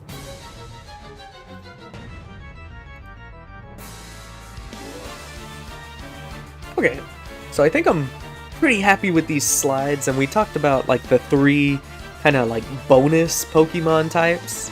So now that we're done talking about all of that, we can adjust the tier list and then call it a day.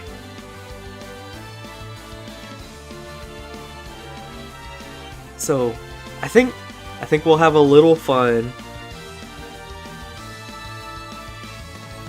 And we'll call this the grass tier, right? It's just...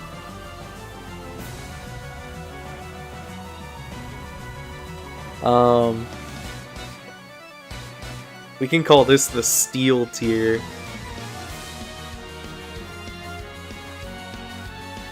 Alright, so... Are there any types that we want to move up or down? I think fire could maybe go up to A, right? But I feel like there's a lot of stuff in A tier. There's honestly too much in S, too.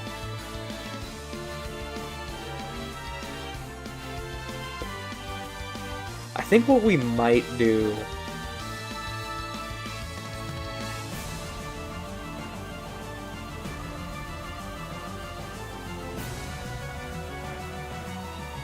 This might get controversial, but I'll see what people think.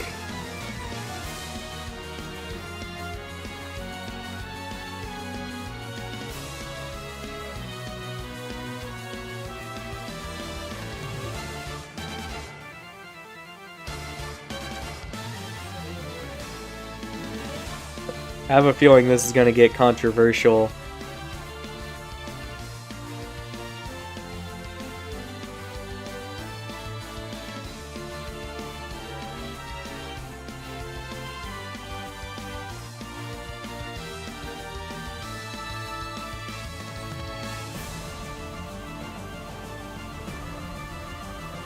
Alright, what are we thinking?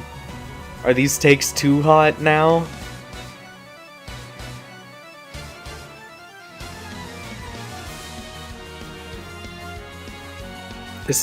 These takes might be a little too spicy. You'd keep fighting an A? You know what? I agree with you. I still think A tier is a little too fat.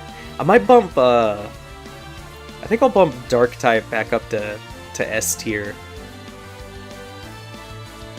I don't know if Water should be an S. I think Water's pretty much on par with Dragon, right? Like, it was good back in the day, and these days it's just kind of whatever. Water should be S. I mean, I did say it was an S because of rain, right? So, I think I'll just put Dark ahead of it.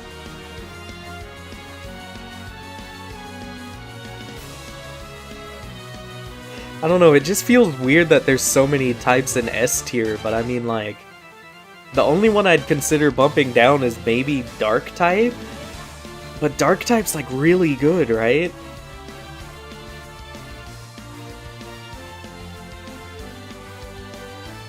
Okay, I think for the sake of making the tier list kind of organized, Water will be in S tier.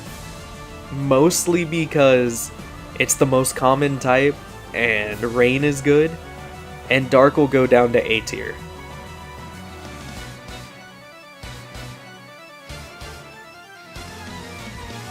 I don't know if there's any other types I want to move around. Should we bump Poison up?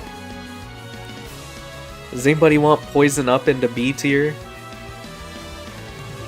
I don't know. I feel like I was maybe too harsh to Bug in normal. Maybe they could,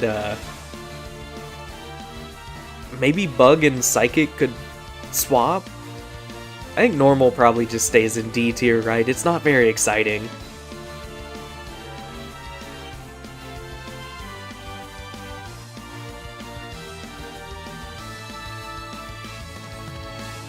You should bump Poison up for T-Dog. I think just for T-Dog.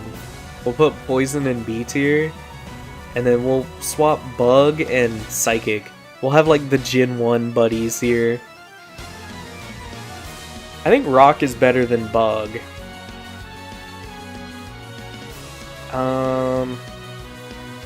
Is Fire better than Ground?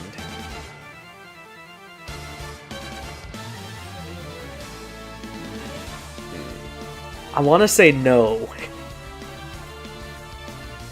Poison could be B, D tier could be absorbed back into C. You know, I think you're right. I think we could get rid of D tier.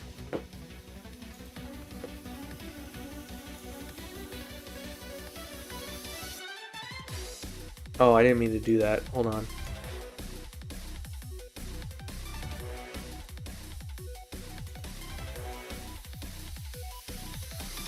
Yeah, that's pretty even. Now there's like 4 on every row. Fire has Sunny Day.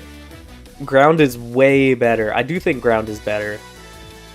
Okay, so in bottom place is Grass. I agree with that.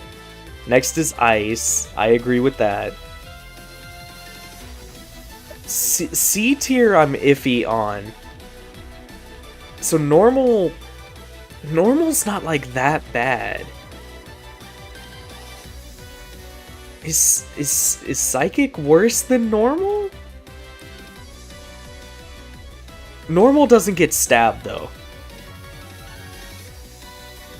The main reason Normal isn't in like Grass tier is because Normal's good defensively, right? Because it only has one weakness. Like you have to think of Normal in how there's like Ursaluna who never dies, and like Chansey and Blissey who are like invincible special walls.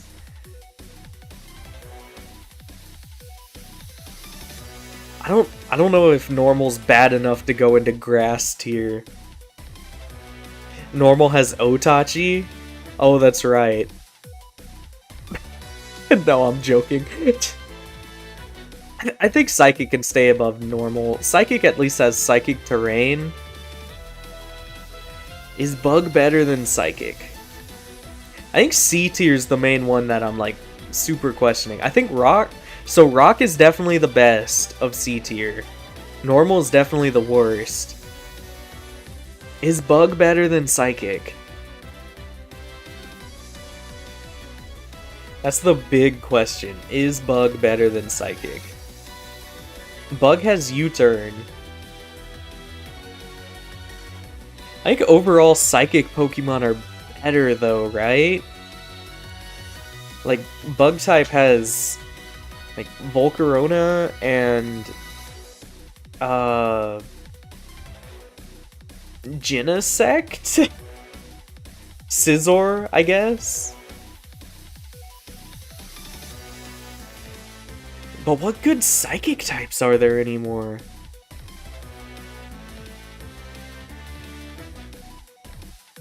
I think we'll keep Bug as is. B tier I think I'm pretty happy with. I definitely think Flying, Fire, Ground are better than Poison. Fire has Sun, so it's a little better than Flying, and then Ground is like Earthquake the type. Fighting is basically Close Combat the type. Electric has a lot of really good defensive benefits and is good offensively.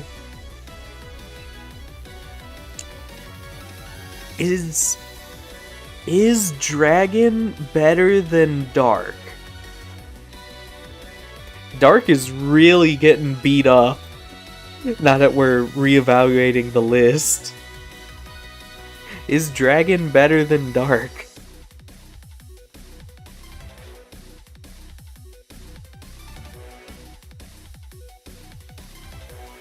I feel like Dark has better utility, right? Like, there's not really a Dragon type who's like a utility Pokemon outside of like Altaria. Which who the heck's using Altaria? Like, Dragon purely exists to hit things really hard. In fact, is Is electric better than dragon? Because all dragon really does is hit things hard. It hits things harder than fighting types because it has larger base stat totals.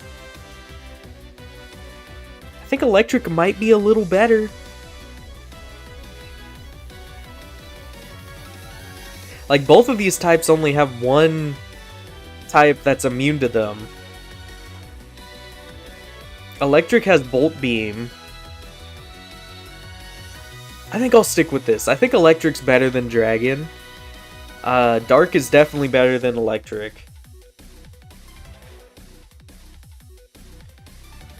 And then Water, Ghost, Fairy, Steel.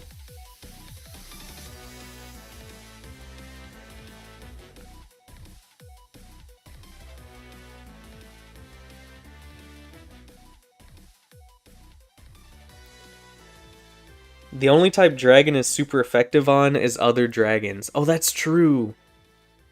Is fighting better than Dragon? How controversial is it gonna be if Dragon is at the very bottom? Fighting hits a lot more things super effectively. I feel like for Scald, Rain, and being super common, Water gets to make it into S tier.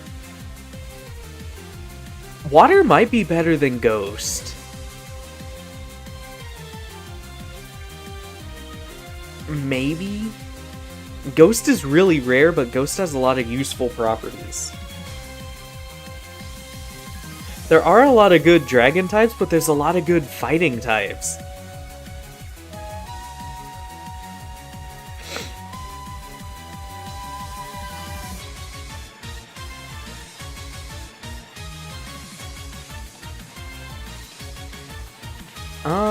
I think I'll keep Ghost above Water. Is Fairy better than Ghost? Yes. I think so, right? Because Fairy basically has no weakness. And then Steel really has no weakness.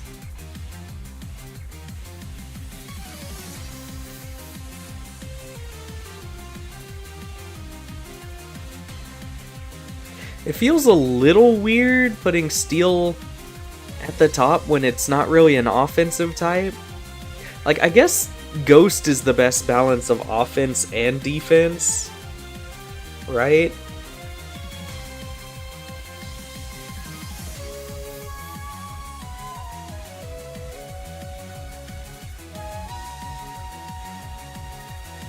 Move Electric below both of them. But Electric has, like, utility. Like, Electric has Volt Switch, it's immune to paralysis. Electric types are overall weaker, though.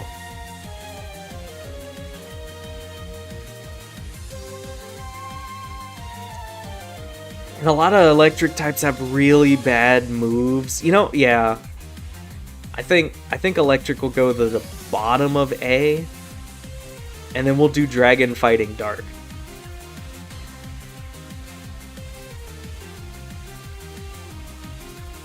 I think this will be how we do it. Dark is definitely the best one. Dark could maybe go to S tier. But I think top of A is fine. And then fighting, Dragon, Electric. I think I'm happy with this. Any tierings here people are upset about?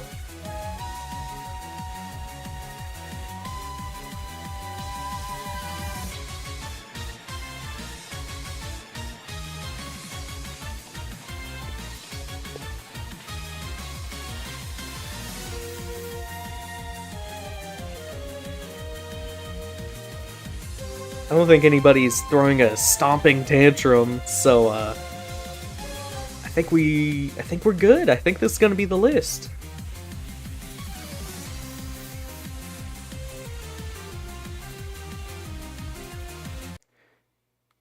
Alright, well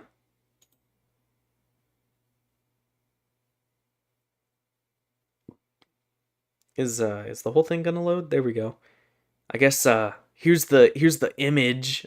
I'll go ahead and download it. I don't know if I should have my files open on stream. Oh well.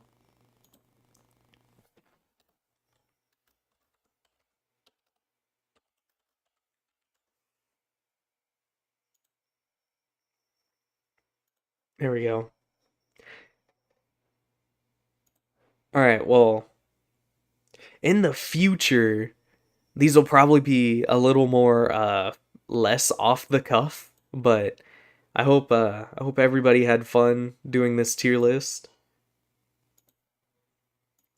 I will keep everybody posted on when the uh, eventual next stream will be. Probably gonna be reload, I think. Probably like next Monday. We'll see though. Until then, let me know what you think of the tier list in the Discord linked below, and I'll let Iono talk to you all before I sign off. It was nice, kind of randomly doing a off the cuff stream. So Click that like button! Smash that subscribe button! Thank you muchly for cheering me on!